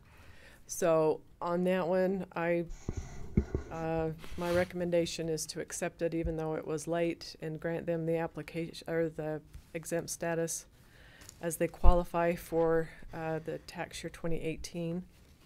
The second one was the International Church of the Foursquare there on North Main in Cedar City, the old roller rink. They had purchased 5 acres of land north of that building, and stated that they were using all of it for parking. So Cindy, I notified Cindy Bullock, and she has looked at the property, and her recommendation, because the full acreage is not being used for parking, I mean, you know, 5 acres is a large amount of land. So her recommendation is to just grant them 1 acre as an exempt property, and the additional 4 acres as taxable. They will have 30 days to appeal that through my office to the state. You know, so then if they develop additional parking this year, they can come back and reapply for additional. Yeah, or when I talked to the pastor Pete, he stated that at some point they were probably going to be putting like pods like we had here at the courthouse out there to store things in. Pastor Pete? Yeah. So that's what they went by. So if, you know, if they are using it, it does qualify. But if it's just sitting there for further development, then it does not qualify. But we felt that they can reapply at such time as they qualify. Mm-hmm. Right. So and we call him Pastor Pete. He's just like you, Commissioner. You're all right. So anyway, that is the 2 properties. Okay, I move that we approve the petition of the Cedar City Elks Lodge for tax exempt status in 2018, and regarding the International Church of the Foursquare, that we grant them 1 acre to be exempt and the other 4 acres as taxable. Second. Motion has been made and seconded. All in favor? Aye. Aye. Aye. Motion is approved.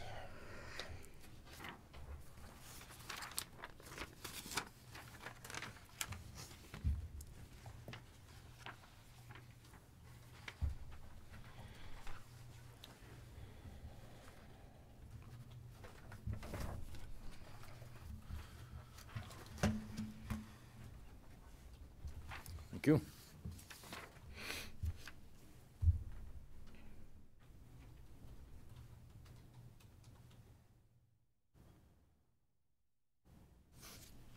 I need to name like Cox or something. I need a Cox or something. 3 letters. Mike, do you want me to push your office door shut?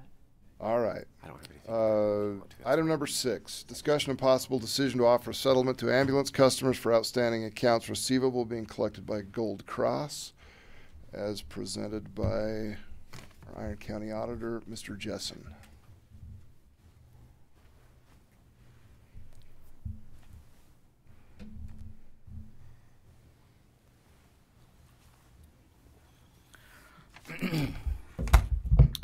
So, just a little bit of background information so everybody is up to speed. We have, we've gone through a little bit. I'm not sure everybody really understands. The ambulance has been sold, but there was a pretty healthy size of accounts receivable, which with the agreement with Gold Cross still belongs to the county. Gold Cross was the county's billing and collection company before we ended up ultimately selling the ambulance company to them. Gold Cross, the way they do this is they have so many accounts that they have been actively collecting, and once they get to a point where they are not able to collect what they deem uncollectible, they have then given those accounts over to a company called Mountain Land Collections in Salt Lake area, which they are a collection company. That's all they do, and they continue to sit there and be attempted forever. They don't write them off.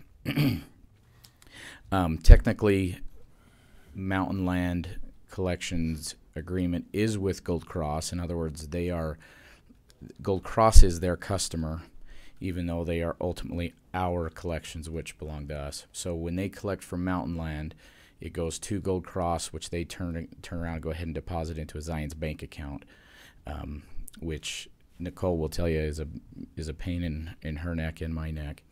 And the reason is because they operate up north and there's no state bank accounts or state banks up there. So then we don't pay an additional fee to Mountain Land. We don't pay any fees to Mountain Land. We do pay fees to Gold Cross for the collections they do. I don't know the percentage. In your packet, I do have the report of what we paid to them in 2017. The reason I'm bringing this up, our current MO is to ride these out. As of the report that Nicole requested from Gold Cross, which is dated March 8th, there was $3,331 remaining and 15 cents remaining on Gold Cross's collections. These are collections. They're collecting $50, $25 every once in a while from these people. How much does that amount to again? The total amount is $3,331.15. Now, are you sitting down? Okay, good. The amount that Mountain Land Collections has on their books after returns is $1,209,926.94. 230. Say it again, Dan, would you? $1,02,926.94. We are not proposing that we write that off or that we offer anything. These are collections that are deemed non-collectible. In reality, we will probably get 1 to 3% of that, which will be spread out over the next 10 years or something like that. What we are actively collecting on is the Gold Cross, and that's what we're actually bringing up. And I say we because this is something Nicole and I have both been dealing with and talking about. Gold Cross proposed offering these customers, and there's 1, 2, 3, 4, 5, 6, 7 of them, a 20% discount, 25% discount to go ahead and just pay. Now, these are actively paying customers just to go ahead and pay their accounts off. I ran the numbers out over the next 2 years, assuming they keep paying kind of how they are, factoring in what we pay Gold Cross and factoring in the time value of money and so forth. It's almost sixes if we were to give a discount to these customers. So in other words, think of it this way. We would be giving a discount to the people who are paying the bill rather than paying Gold Cross. The reason why that's attractive to us is we can close that Zions Bank account. We can fully close. I want to write off, after we can get this done, we can switch so Mountain Land Collections sends checks straight to us, doesn't have to go through Gold Cross, and basically Gold Cross would be out of the picture at that point. At that point, on our books anyways, I would like to write off the other outstanding debt. And by the way, we don't show $1 million on our balance sheet. We show like 78,000 because it's an estimated number of potential collectible, and that was as the end of 2016. We'll go ahead and write that down a little bit more this year. My goal after we're done with with Gold Cross is to actually write the rest of it off, and then anything that comes in, we receive it as revenue in the general fund, not in the ambulance fund, because then we can go ahead and close it. The ambulance fund is still sitting there. We still have balances in the balance sheet. We can't get rid of it until we get rid of those. But as of right now, we're actively expensing the Gold Cross in the ambulance fund, and we're showing revenue coming into the ambulance fund. And I would like to make it so we don't have any budget lines, revenues or expenses coming in or going out of that fund. All we have is what's on the balance sheet, and we can go ahead and wrap that up. So, in summary, what I'm asking for is, can we give Gold Cross permission to offer a 20 to 25% settlement on those customers totaling 3,000? Huh? Which do you want to propose? 20, 25? What do you want to propose? I'd say, at 20, it's a like break even, whether we just collect them all the way out or not. Or maybe I'd calculate it at 25. I have the numbers here. It's within $16. I mean, if I was a customer and I was offered 25%, it may be the thing to spur me to actually. Okay, let's offer it then. Let's get it done. One question: with how much will Mountain Land Collection cost us? What percentage? I know Gold Cross has been 4.5. That sets my mind. And I don't know. When I called Mountain Land, they're very quick to remind me that I'm not their customer. And I'm like, yes, but those are my accounts receivables. And so they said, well, let us talk to Gold Cross before we give you any. So they work with us, but only kind of. And so it's kind of, yeah, I'm not calling as their customer demanding stuff. I'm calling as an auditor who's trying to clean up his books. So I don't know. So we'd offer them the same rate, though? They always get really aggressive with collection companies. If they think they can get some, blood out of a turnip, then they'll discount and do whatever they can to try and get some money out of them. But I don't know exactly what their tactics are or fees. So we're not concerned about the contract with Mountain Land today. We're only concerned about the Gold Cross offering you said 30. What'd you say? 3,000 what? 3,331 and change, offering those people 20 or 25%. So you can do the math on that. It's about. So then I'd move we'd make an offer to Gold Cross to continue to settle our outstanding accounts, an outstanding balance of $331 and some change. $3,331 at a 25% discount to the creditor. Second. It has been motioned and seconded. All in favor? Aye. Aye. It is approved.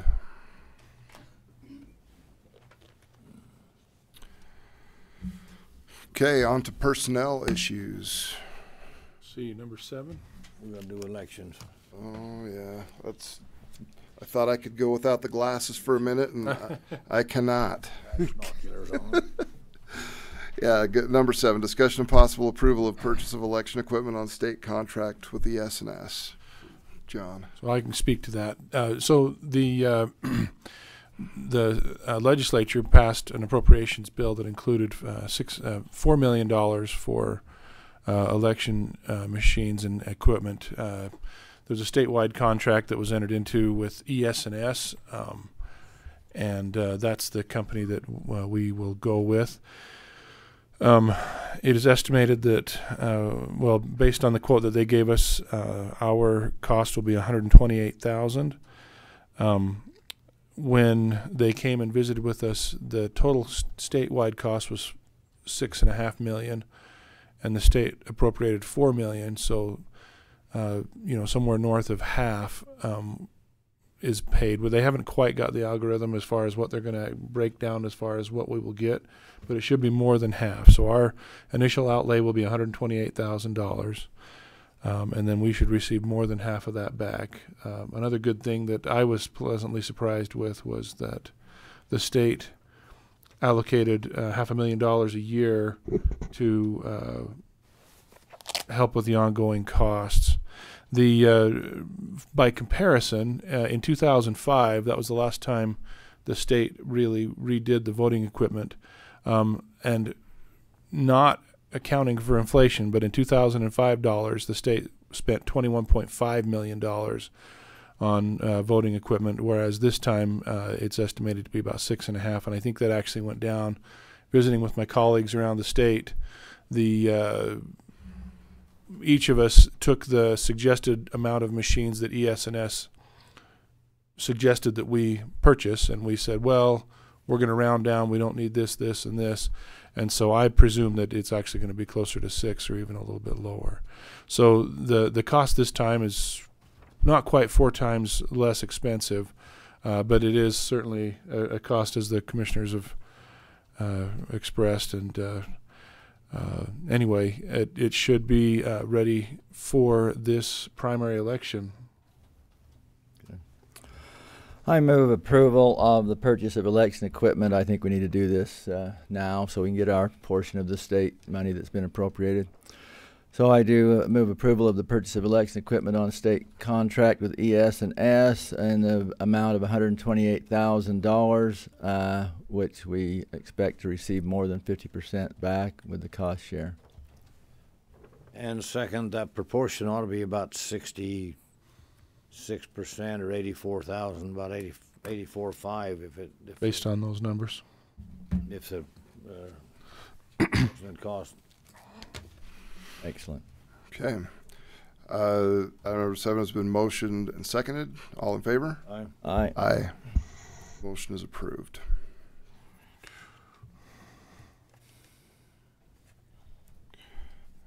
Now we'll welcome Adrian to talk about personnel issues.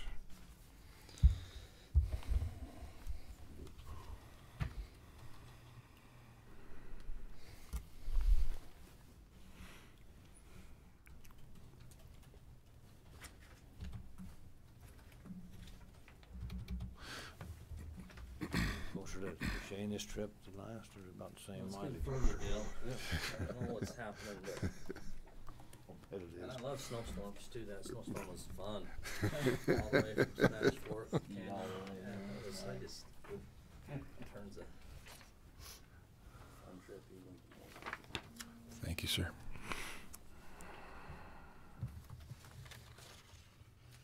I had these in order, but I got one more for you. Thanks. I'll just throw that in the behind what I gave you first. I thought it was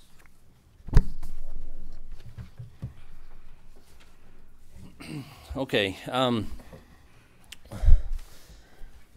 few personnel related requests and discussions today. The first one is simply just the end result of the position that's been previously discussed in terms of changing one of our maintenance technician positions into a building inspector zoning officer. We've gone through the posting, recruiting, and interview process, and ended up having Chad offer that position to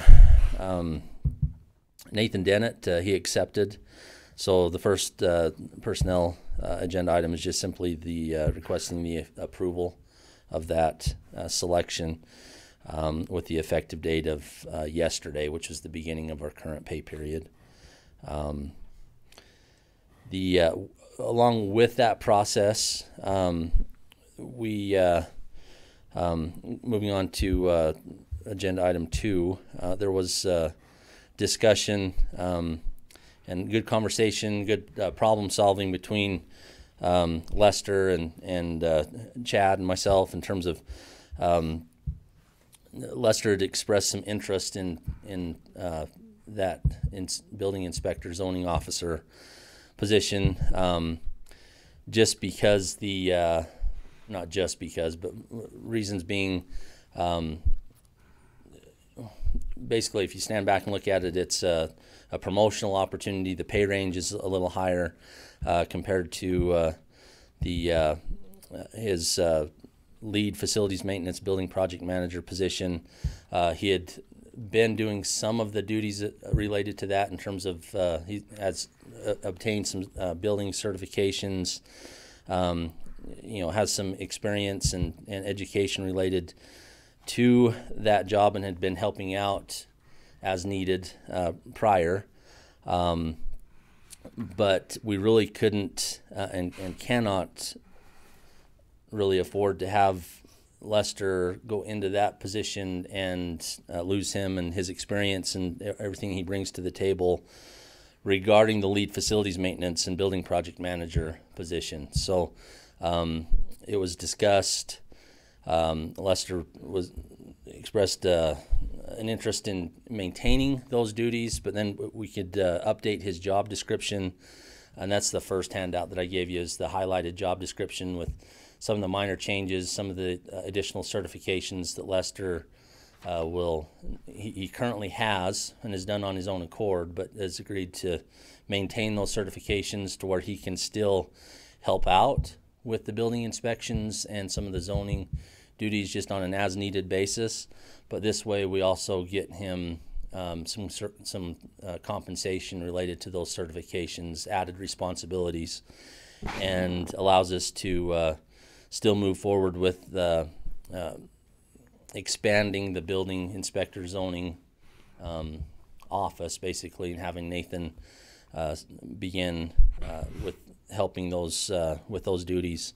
I think it's just a good solution. Lester continues with his current responsibilities, but is kind of a good meet in the middle in terms of if we adjust his requesting an adjustment to his pay, which would take him up to something that's more related to his skills and abilities. How many certifications do you have, Lester? 5? 7? How many are available? Are you the high man in the department on certification?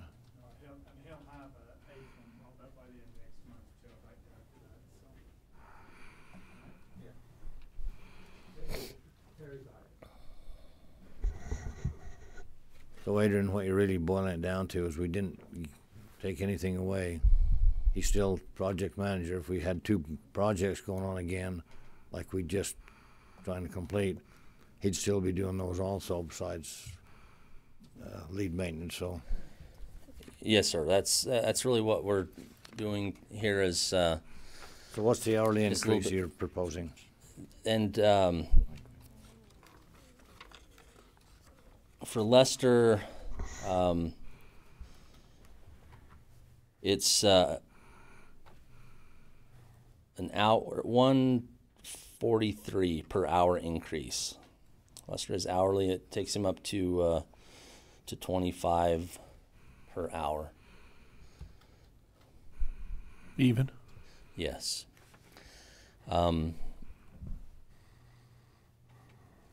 So again,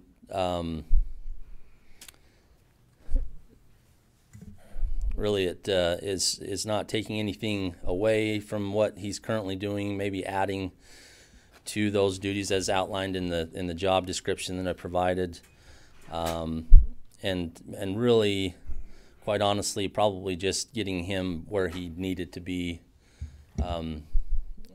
because of some of those responsibilities and duties and some of the extra that Lester takes on, and he's always proactive in terms of increasing his knowledge base, and like I say, those certifications weren't even to this point. This damn thing. A lot of them haven't even been like required, but that's just kind of a a telltale sign of how Lester approaches his job and some of the value that he adds to the county and the We're department. shut down So like that. I think that's a fair request, and we kind of met in the middle a little bit, and settled on that Is yours time out?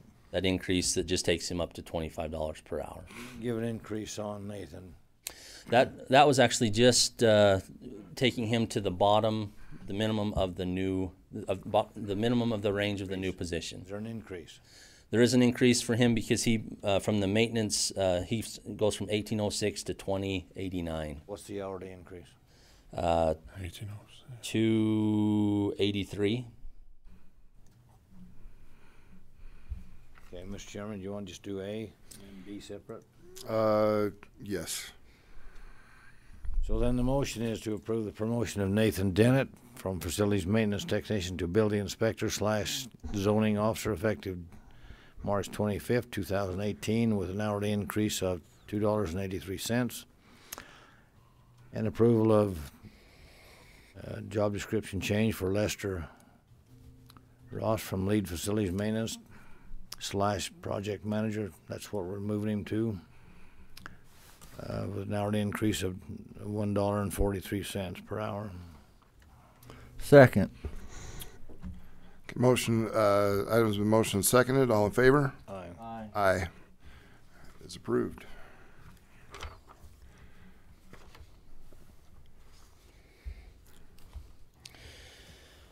Okay, this section B relates to some of the needs within the IT department, and that's. So I want to kind of refer to this page here that I handed you that just kind of has the. I thought that's a good kind of starting point for this discussion, because it is a request to, a substantial increase. It's actually the request to add another employee to the IT department. But if you look at that and kind of see by comparison where Iron County is operated in terms of number of employees and also total, these are just gross wages that are totaled at the bottom in comparison to the other, third class, similar sized counties. You'll see that we're doing more with less, and that's kind of been the kind of the way we've operated to this point. What's really just created a greater need just recently is the voluntary resignation of Brett Robinson. That's it was kind of something that we knew it might occur at some point, I guess, just because Brett and he was I think highly recruited and just had an opportunity that paid quite a bit more. Apparently, is kind of what is my understanding. And we wish him the best. He's contributed a lot of years, a lot of expertise, and done a lot of work to benefit and move the county forward.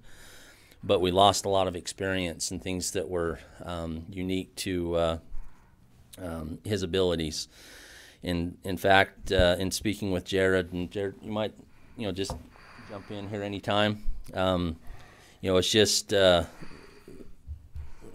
downright kind of impossible to take what Brett was doing and some of that experience that he's gained over the years, and to bring a new person in just to kind of fill that position. So we need to actually take those responsibilities and put them into two different positions, one being a network administrator, if you'll refer to that middle column, and then also one that's referred to as a web developer. Adrian, you mentioned we're going to add a personnel. What did you not mean that we're going to replace a personnel? Replace one, but we're taking one position and feel the need to split it into two positions. And maybe Jared could, speak in terms of more detail, but we just can't don't foresee the possibility of bringing a person in to do what Brett was doing. He just had. Is that a fair statement, Jared? It's just with him being gone, it's put more on Jared's plate. It's put a lot more on Josh's plate. They're working a lot of extra hours just trying to hold things together. So it is something that we do need to move on and try to get filled as quickly as possible. But there's really the need to bring 2 people in is where we're at on that. So would you add anything more, Jared? For the 2, just to kind of elaborate on it a little bit more for you guys to understand, is that Brett started over 15 years ago, and at that point in time in the IT world, kind of accomplished a lot of tasks. This doesn't happen anymore. You can't hire somebody that can do web development and networking. They go to school now, they specialize in one area, and that's what they do. And so we just wouldn't have that opportunity to hit the road running and have something, fill it in, not to mention all the other little intricacies that Brett knew about the candidate we've got to train every on. So it's become a necessity now to do that. I feel that too is actually under what we can do. I think we can, Josh and I can fill in just because we know so much about everything else, and we can actually absorb a few other positions that will be needed later on down the road. Hopefully not. We like doing less with more, so hopefully we're not going to have too many positions as we do here. So Jared, with the completion of the courthouse and public safety, we don't have any new construction going on though, do we?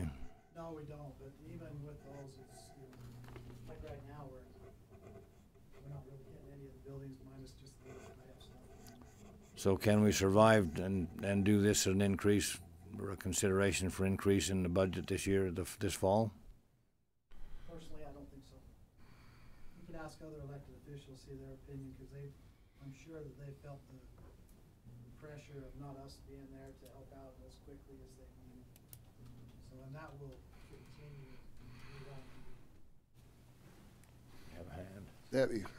I had an incident about 2 weeks ago. Well, it was when we had the power outage that was up, down, the building didn't come back on, and it destroyed the server that allowed me to do all of my simple file, my recordings from a distance. And even with staff the way it was, and Brett there, it still took 3 full working days with Tyler's help and Brett trying to get the new, they luckily have a new server available to them. And then they had to designate that server to my office and reload it. They had to get EagleCut to help them reload it. And had Brett not been here at the time, I don't know how long it would have been down. And so it truly put my office in a mess for those 3 days because I had no one that could remote record. And so I had the local people that were very blessed. They could come here and we could keep them going, but nothing from afar. The ones from across the country and that were used to being able to record could not record for those days. So it really did have us in a tight spot. Ms. Hendricks? It doesn't force the members of the community to rely on that website for information, data for when we're in our it's an important thing. I think we need to build Parowan. Now, that particular one was Rocky Mountain. We don't care, as long as we build somebody. Had some strands cross. Right. Sheriff. I just know, and there's nothing against Jared or his employees, but at the sheriff's office, I know we're backed up on work orders that need to be complete. And they're, again, nothing against him, they're just not being done in a timely manner to where being as efficient as we can be because we're waiting on IT to get there and get the job done. Yeah, they're buried. They're slammed. I talked to Josh, and he tells me, he doesn't know when he's gonna be able to get to some of our work orders. Well, we know that they created quite a backlog with the amount of work required in these 2 construction jobs. I'm really glad Sheriff Gower spoke up on that too, because that's where it's gonna be felt the most, is in the sheriff and jail. Because we lost 15 years' experience with Spillman, and that's their main application. So now, instead of that load being 50-50 with Josh and Brett, I've started to learn it and pick it up. I haven't been trained in that part with all the other duties I've had. So they are feeling it the worst out of anybody. So even with the 3 days that Debbie felt and all that, the sheriff's office is really feeling that. So lightening the load for Josh to be able to actually maintain that, and then me picking it up, continuing the whole lot of time. But they're being awfully patient with us, which is grateful. We're really grateful for it. But it is. Okay, can I just ask you, does Josh have the capability to do Spillman the way it's been done in the past? And what about our networking thing? And if, say, the server burns up again, does he have the capability to get us through that in time, or are we going through kind of mess? So the answer is yes. The capability, the knowledge is there. It's just that we would then allocate all resources to that and everything else suffers. So all we're doing, and that's what we're doing right now, trying to stay afloat with missing Brett. We're just kind of going hotspots, putting out fires. And so everybody's gonna feel pain at some different time. So as far as the knowledge goes, yeah, and that would be done. But then it pulls us away from other things. If something else comes up which really requires some time and effort on our part, then we have to split, and then it slows both things down. So it's a hard one. Commissioner Blake, before Brett left us, you spent a day with the IT department. Maybe you could share your experience there. I did. In fact, I've spent quite a bit of time with the IT department over the last year and a little bit, and this is a discussion that we have had for the last year or so. What if we were to lose Brett or Josh, and the fact that would probably require 2 individuals to take over that one spot. This isn't something that's being sprung on us by any means. It's something that we've discussed in the past. I have kind of an insight into the IT department because I'm a Spillman user. Spillman is the program that basically runs all of law enforcement in Iron County. The jail, the dispatch center. Without Spillman up and running as it should be, law enforcement is effectively crippled as far as sharing information, doing reports. It's just absolutely necessary. And we do need someone who dedicates the majority of their time to Spillman, or law enforcement in Iron County doesn't function. And I have since gotten to know the network and the needs of all the other offices in Iron County over my tenure, and they're equally as important. They need to have the attention from IT as well as everything else. You know, one day I sat in IT talking with Jared, and he turned the screen around and says, "I just want you to look at this, watch this screen for a minute," as we talked about things, and there just kept being lines filled on that screen, and those were, what I found, were work orders coming in. I don't remember how many averaged a day, but I mean, while I sat there was probably 10 or 15 that came in that half hour that we were visiting. And so I know it's a monumental task. So according to your chart, I'm not following what you're proposing and what the amount is, Adrian. Well, my proposal, and again, this is after some extensive discussion with Jared and just trying to plan and move forward to address current needs. My current proposal is that middle column.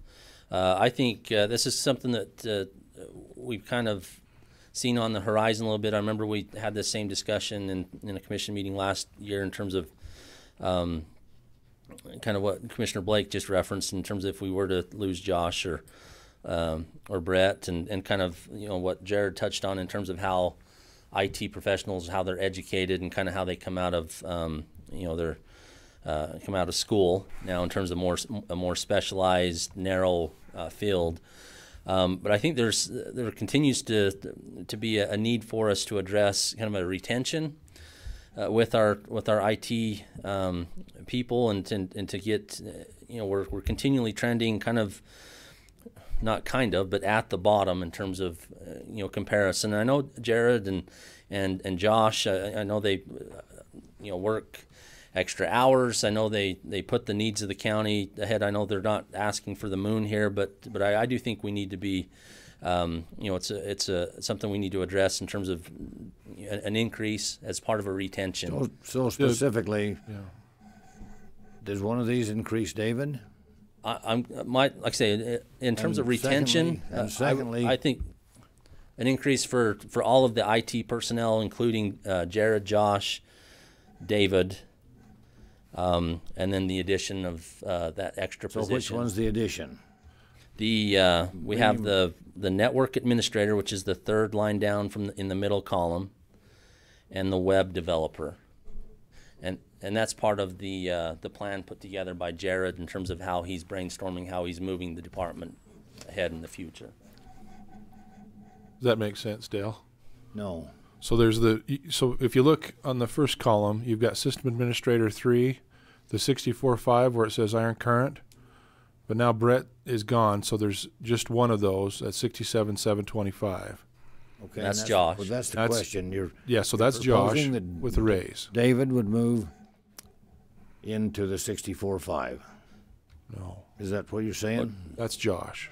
So what the whole thing is Brett is the system administrator. I want to eliminate that position, create a network administrator that will replace Brett, create an additional web developer to help relieve that load, and then do the increases to keep David out of his IT technician position, unless he chooses to apply for the system. Right. Keep him at his position, keep Josh as a supervisor over. So the 2 64.5s, that is Josh and David. Is that correct? Yes.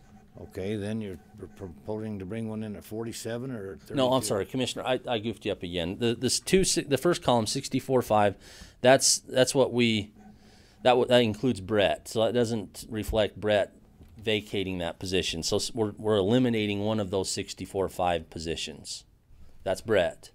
But instead of just bringing in a new network or a system administrator, we're going to that middle column to where there's only one system administrator, who is Josh, and then moving down, and so there's a decrease a little bit because we just go to the bottom of that range for somebody that we're anticipating that comes in to fill that position. So I would anticipate it would be somebody coming in at 54.7. That's an estimate. It would depend on experience, but in terms of looking at the range, 54. Someone that comes in to replace Brett would come in at 54.7. Is that David? No, David is the IT technician. And that's what Jared was just saying, is that right now we're just anticipating that David stays as the IT technician. He may apply for one of these newly open positions if approved, but... And that's the 34? Correct, yes. And he's one that mainly works help desk, kind of, and that's actually, a little...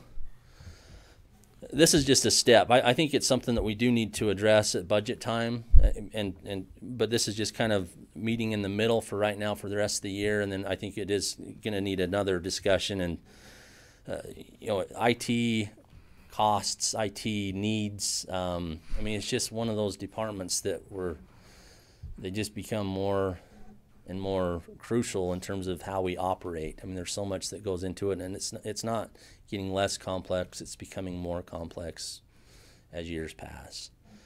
So, and I feel like I'm still confusing you a little bit, but... I think you're doing a hell of a good job. If I may speak up a little bit on this one too, as far as David goes with his IT stuff. Like David said, maybe take that off now, but Yeah. because currently David is in that $50 an hour range. We're seeing other job descriptions in the county that require less of an education, less of a job requirement than currently making a larger salary. So it's really proportioned as far as what his job description and responsibilities are. The salary really should be quite significant. 15, I think he's at 15.50. When we posted it, it was at 15.05 an hour. So if I'm reading this right, with the proposed, everything proposed across the board, we're looking at an increase in the IT budget of $53,908. You just took the difference in those two bottom totals. Yeah. Yeah, and that's correct. That's how I'm just looking wages, at it though, also. right? That doesn't include benefits, right? That's just wages, correct. So right. So the actual increase is quite a bit more than that. Yeah. 40%. Yeah. So come here. This is who? Here. Got everything like that. Oh. Jared, Josh, new guy, Dave. Ken. Yeah, I got it. Yeah, that's gonna be almost 100,000 more a year. By the time you get the benefits, yeah. Remember these two guys were part-time. This is Dave. When I came on 11 years ago, our two top guys were well, they were close to full-time, but they were fully If back. David applied and got one of these, then we'd have to replace Dave here. Correct. So this brings us back up level to here. And here's, so, Basically this taking- isn't Oh, the yeah, new no, position. we didn't listen to We are, this new and new. No, so it's not a new position. Well, It's a backfill. yeah, in terms of backfill, it's not, but it's hard to keep up. taking the duties here and splitting them into those But two new. it appears that this is an additional new position. Yeah, one backfill, one new position. Okay, see that? That's Where's where the I hell have of a a difference? disconnect, right? Gotcha. Apologize. Yeah, he was. He just shouldered a lot. Yeah. He did. Okay, so that's how much you run that out, that, The wage difference is $53,908. I got that number written down somewhere.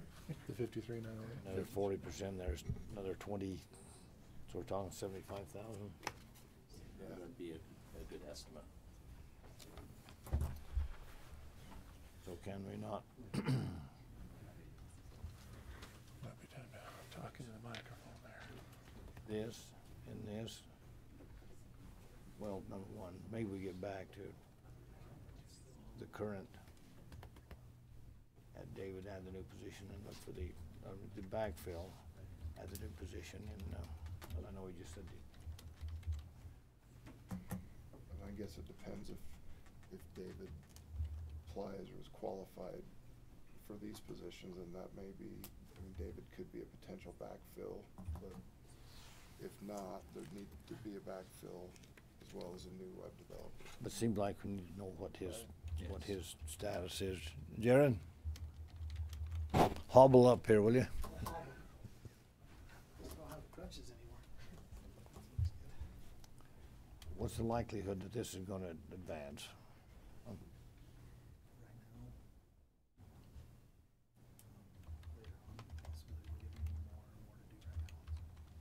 He's hitting it pretty good. So But it's that's not something we can hang your hat on right now. Okay. Do you, I know this is where we talked quite a bit, but this isn't, in terms of wages, it's not where Jared is, kind of where his recommendation has been, especially where David's concerned. See this just for a second.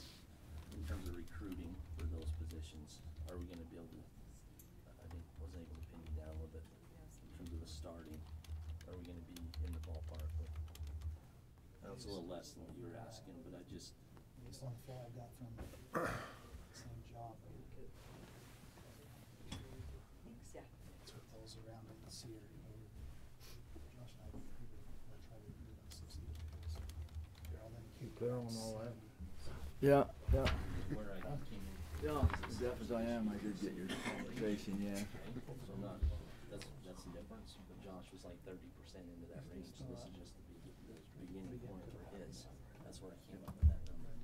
This is important, but it's also specific discussion. Okay. So can we? Well, you're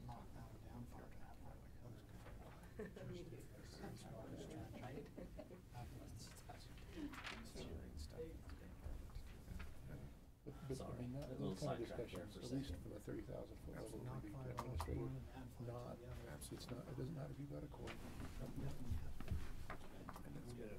For 5 on those two. You just give one guy more, oh, so you're, so it's the same amount of money, but you just give one guy more? One developer's on this, education required. You'd be better off to pay an administrator and more and retain them. Right. Still the same dollar, yeah. But yeah, we need to be wise though and do the right thing. Yeah. Get the right people. You got that rolled down for your motion? Oh, go ahead. I'll figure out how to schedule those then, I guess. Ready?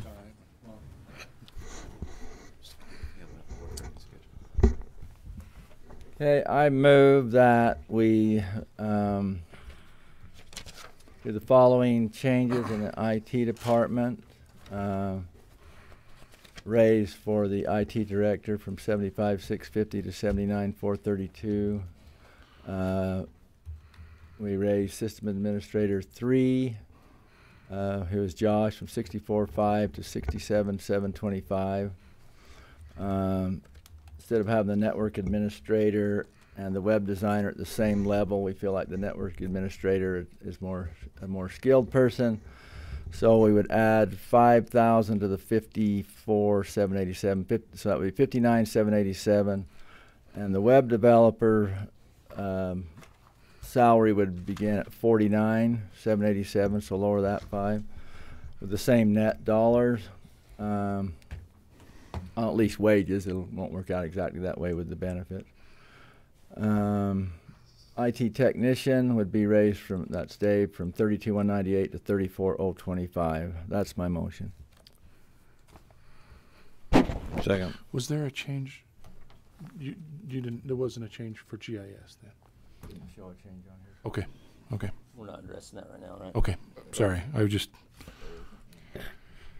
Okay, there's been a motion and second. All in favor? Aye. Aye. Okay, motion is approved. Thank you. That back to Dale. And the corrections, getting back to additional discussion on the medical supervisor position we've been trying to recruit for a little while, and had a lot of discussion.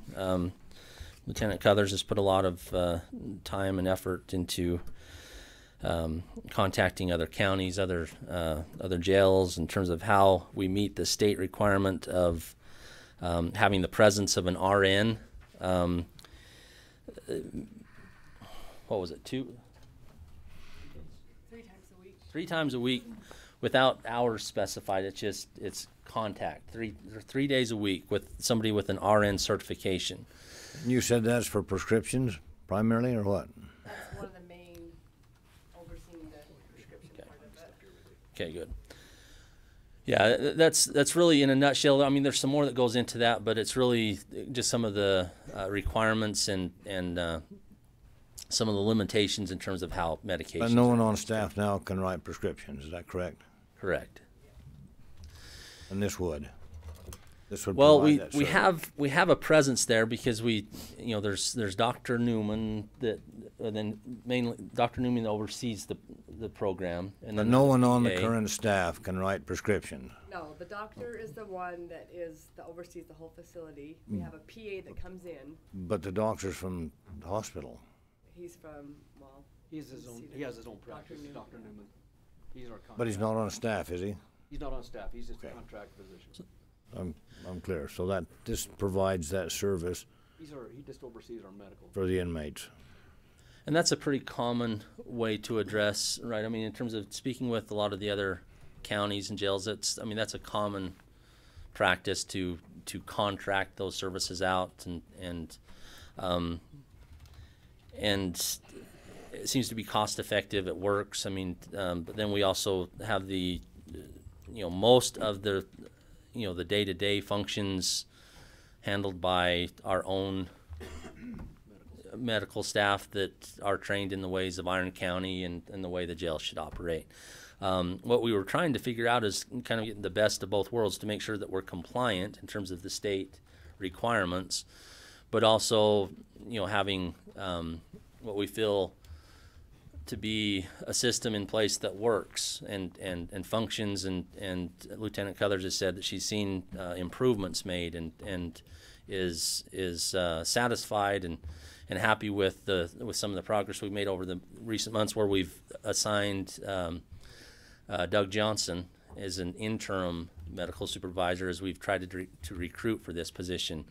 You might remember the issue there is that Doug doesn't have the RN certification that we've been looking for.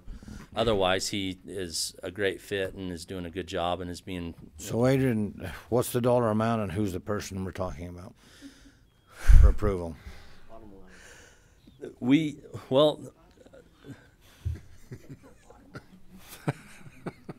to leave Mr. Johnson in the as a lead medical to oversee the day-to-day. So this doesn't affect him. And then we want to fill his deputy position, so there's no backfill. But then we want to contract with an RN to come in for 2 extra days during the week. Bottom line, depending on hours, that would need to be specified, but really we're looking at an increase just in wages, again, not between $3,000 and about $20,000 would increase our wage. Between 3 and 20? Well, that's the thing. I don't know how to summarize this for you, and I know I'm getting long-winded, but you must have a 10-inch slide rule to get that spread, for hell's sake. Well, let me. Okay, so here's the thing. So we're replacing a medical supervisor. If Doug goes in, we actually, with his wage being adjusted to less than what we're advertising now, we actually pay less in wages, $4,721. His deputy wage, when we bring in a backfill for him, we bring in somebody in the beginning of that pay range. So we're actually going to be paying about $7,000 less for that new deputy. Combined, we're at $11,627 in savings in terms of just those personnel moves, because because we're not paying for the RN certification, and we're now paying an incoming new deputy rather than a seasoned deputy. Does that make sense? So when's the advertisement and when does it close? Well, we haven't advertised yet, but that's our request, is to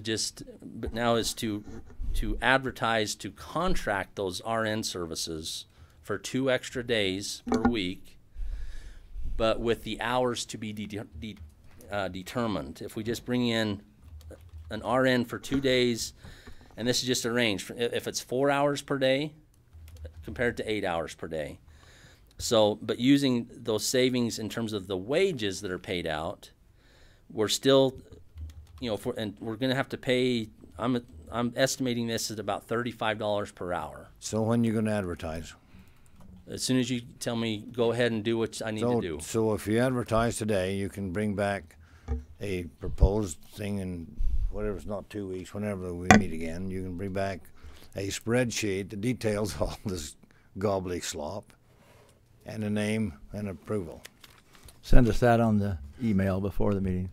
But one question: who was doing the job that this nurse that you want to hire? Who's been doing that? Because Doug was previously in the position he's in now, right? And then he wanted to go to patrol. Pardon? Paul Hershey was doing it. So Paul had the nurse certification. LPN. Or the LPN? Yes. But he was Okay. he was Okay. grandfathered. Okay. And he went where, Sheriff? Okay, I got it. He doesn't work for the county anymore. Oh. Okay. Okay, so time-wise, you can come back at the next meeting and have a name for proposal. It'll be closed by then, surely. I don't think we're gonna. I don't think that we're not gonna be able to have a name for approval prior to the next meeting. This is just simply to be able to change the job description, or basically the hours from the position that Mr. Hershey held to now we're going to look at a contract. We're going to look at a contract position to bring in an outside nurse's contract instead of having a full-time nurse on staff. Minus benefits, Mr. Hershey was at, what, 54? About 54,000? An hour a year? 54,000 a year? Yes. So minus benefits, so we're gonna take what we was paying him and convert that into, creating another medical supervisor plus contract services. Okay, and that makes sense. So by the next meeting, whenever it is, we won't hold you up any by waiting for you to bring something in on a spreadsheet in the next meeting and say, we want to do this, this, this, and this. We won't hold up anything, is that correct? Okay, so are we okay to move forward with removing the interim tag from Deputy Johnson? I mean, we'll post that to move forward to create, and we're not going to do a supervisor position, we're going to do a lead medical tech. Okay, that's what we're asking for by agenda item? You can move him into that without advertising, right? No, it's No, okay. I think we have to advertise. The thing is, the question here, tell me if I'm out of line, is we were advertising for a supervisor position for medical that had the RN behind their belt. No one would. With a certain amount. We only have one applicant that even qualifies, and the amount is extreme that they want, correct? Correct, yeah. So what we're looking at, cost effective, but to keep our same medical staff in place, provide the same services we've had, have an RN come in 3 times a week, from 2 hours, anywhere from 6 hours to 10 at the max. Whatever it takes. To help cover that, to comply with our standards and our policies. So the question is if we can stop that post and advertise for a contract. However that goes into effect, because I'm not sure.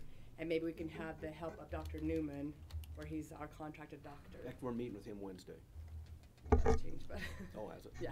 Does that make sense? Yeah. So we've got this open position, but we're trying to see if there's a chance to do something else to still satisfy what we need, which will actually help in the long run. That's good strategy, and we're concerned about doing whatever it takes to move you along, and We gotta, just so we meet standards and we keep our state contracts. Adrian, is the position that you're going to leave Doug in, does he have to apply for that? Has that got to be advertised? That's or can we not- it does have to be like I say, advertised. and I guess that's what kind of that's what I was looking to clarify is just the go ahead to post that, to revise it from a supervisor with the RN certification. And again, I'll work with Lieutenant Cuthers on the details of this, but to make that, to change that, to remove the interim tag, let him remain in his current duties on a permanent basis. But he was working as a deputy. We haven't filled his deputy position yet. Yeah, so we've actually been short, kind of. Yeah, so it's created some short staffing issues. So we're wanting, and with that go ahead, I could post the deputy, or we could work from the roster and start to fill that position in terms of working with Lieutenant Cuthers. And then just to advertise the contract to see to get some more details that I can bring to you regarding the contracted services for the RN. Yeah. so based on your agenda item, I'd move the approval of a contract to enter into a contract for medical support rather than backfill of the vacant medical supervisor position in the Iron County Correctional Facilities. Those are your words. Is that what you want? Perfect, yes. That's the motion. Second. Okay, motion has been made and seconded. All in favor? Aye. Aye. Is approved. So that keeps you on, Joanna, that keeps you moving forward. That doesn't Yes. hold up anything that, I don't believe so. I think 20, I don't know. it's about what he's. If it's for just any reason 20 cents Doug less than what he's didn't get that job, then he would default back to the That's the patrol. thing, is we need to make sure this is all on board with what would. 24.15. We're just trying to draw options here, but it's hard to know until we have approval Right. to go one way. It may not work, we may have to go back and have that position. But no matter what happens, he would retain a position with the Just do county. it, and I just plan on doing So it. one concern I have is you've thrown out 2 days a week for the RN that would contract, but the requirement is 3 days a week? It's 3 days a week that we have. It would be contracted for 3 days a week? Okay. Are those dates set, or do you call them in as needed? No, we No, just, we'd float them, whatever. So it's not just whatever- Monday, Wednesday, Friday, it's, Just whenever. you call and you, Just they schedule come in. delivery of- Okay. Is the state requirement that it's 3 times during a 7-day period? Is that, or is that not how they? It just says a week. Okay. Times a week. It's just so many And hours a there's- week. Yeah, so Okay. with other counties I've reached out to that do these contracts, it's anywhere from like 6 to 10 hours, just depending. So the concern I had was if you had some inmate in an acute problem, they would probably get their phone would ring. Yeah, this doesn't change. We still have a PA that comes in once a week, and we're still under the direction of the doctor that gives the overall. Okay. For a medical emergency, we just call an ambulance, Yeah. or we transport them to the hospital. Yeah. Okay, would you anticipate this contract being on a per hour basis, amount per hour, or a flat amount? Well, we'd have to see, but it may be a yearly. They just say this is what we'll do it for a year, so it may be a yearly contract. Okay. So we'll just have to see. And again, those numbers I gave you, I'm sure you don't remember what it was, but it's just, Basically requesting professional services. yeah, I mean, it looks like we'll be, And in our talks and researching this, I believe that we're going to get much more qualified individuals with much more experience that would be willing to contract on a part-time basis rather than trying to find a full-time person to work at what we're able to pay. So you'll come back with a spreadsheet that lays all this out? sure, yes, I will. Thank you. Quick report on the expansion of the gym into cell space. Don't have any details on that. I know Mike's working on getting Okay. somebody good. So nothing to talk about today? What's that? Nothing to talk about today then? Okay.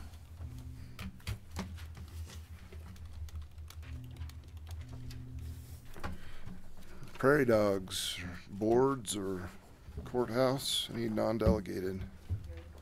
We can about take courthouse off of there, don't you think, Commissioner Rinkerhoff? As soon as we get the elevator turned Well, on. that's right, we better leave it on there. And till- the roof fixed, and There's always going to be something. And the front, all the other. Yeah. I would love it to come off the agenda, but it's not yet. Okay. Update, they did actually come in 2 weeks ago, it sounded like, and they tried a repair on the roof. It did not work. I think that's it. Bad bubble gum, or There's- what was the problem? Yeah, they painted the surface thinking that there was a hole in it somewhere. That's not the issue. The issue is actually the drain itself.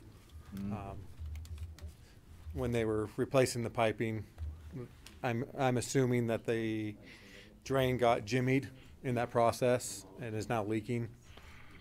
So they're gonna have to come in and cut the roof out around the drain, and then fix it. Did you tell me it's a TPO? No, this is urethane Utah type material. It's that foam with the urethane over the top of it. Urethane Tracy Blood, urethane Utah. Yep. Yeah. Which actually, the roof actually is not in bad shape. It's just finding some, people to work on it and are willing to cut into it is very difficult. Is this a warranty issue? Yes, it is a warranty issue. So, Zwick is handling it. I have given them a deadline of April, the first week in April. They have to finish it by the first week in April. Otherwise, I will take it upon myself to get a contractor to come in and get it fixed and present them with a bill. Zwick. Back charge Zwick for it. How long does latent defect go after the year warranty? What's that? Sorry, I didn't hear you. We have a year warranty. Yeah, a year warranty. Then we have a latent warranty that extends for how long? I'm not sure. I don't have all my literature yet. From Zwick, so. Is it a year or is it 2 years? Depends on what it is. There's different items will have different warranties depending on what they are. Like the heating system goes a lot longer because of the equipment warranties kick in, and then you have workmanship warranties that So kick you in. let me know when the elevator gets resolved. Yeah, and hopefully, I talked with the ThyssenKrupp Their service technician actually called me and apologized for the mess that they've put us through. Is it Richard in Cedar or somebody from Salt No, Lake? it's someone from Salt Lake. He's the supervisor. It's probably Richard's supervisor.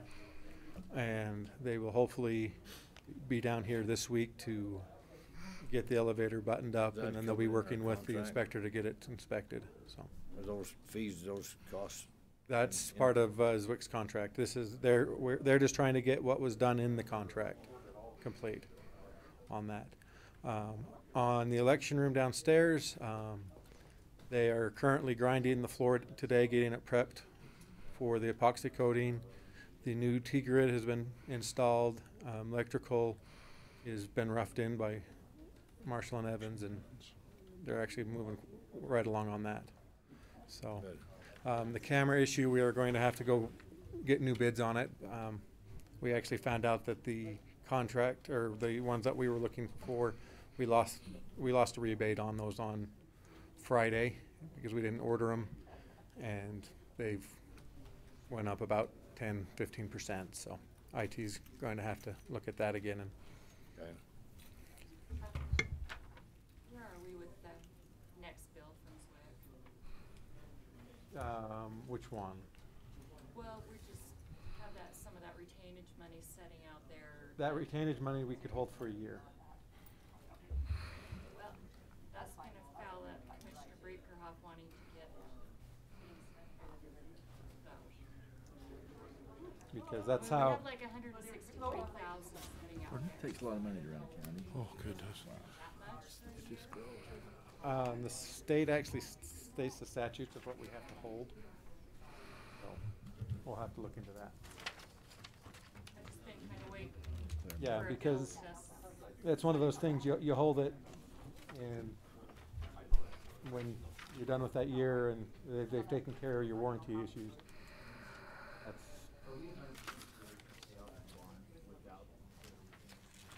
I don't know, she had to like. About what? I know that I know for sure we could.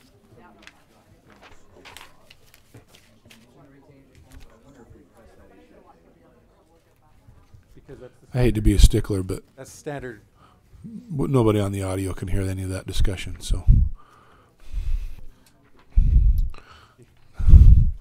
So. Thanks, sir. Okay, thank You're not going for a minute, are you? No. Anything else to come on the record? I move adjournment. Yeah, that's right. All right. Motion to adjourn. I move adjournment. We are adjourned. 1 or 1:30? What's that? 1:30. Okay. Thank you, Commissioner. Yes. Chad, Lester not leaving yet, is he? Lester? Gentlemen. He can't run that fast.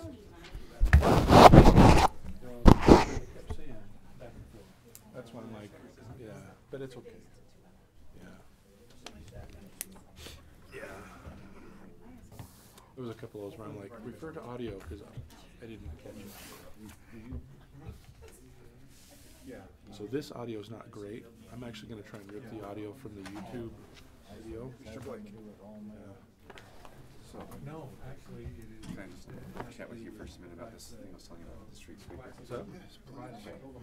So, I'm not exactly sure why. Commissioner Adams knows more about it than I do, I think. The street sweeper. Oh, yeah. So the road department wants the street sweeper.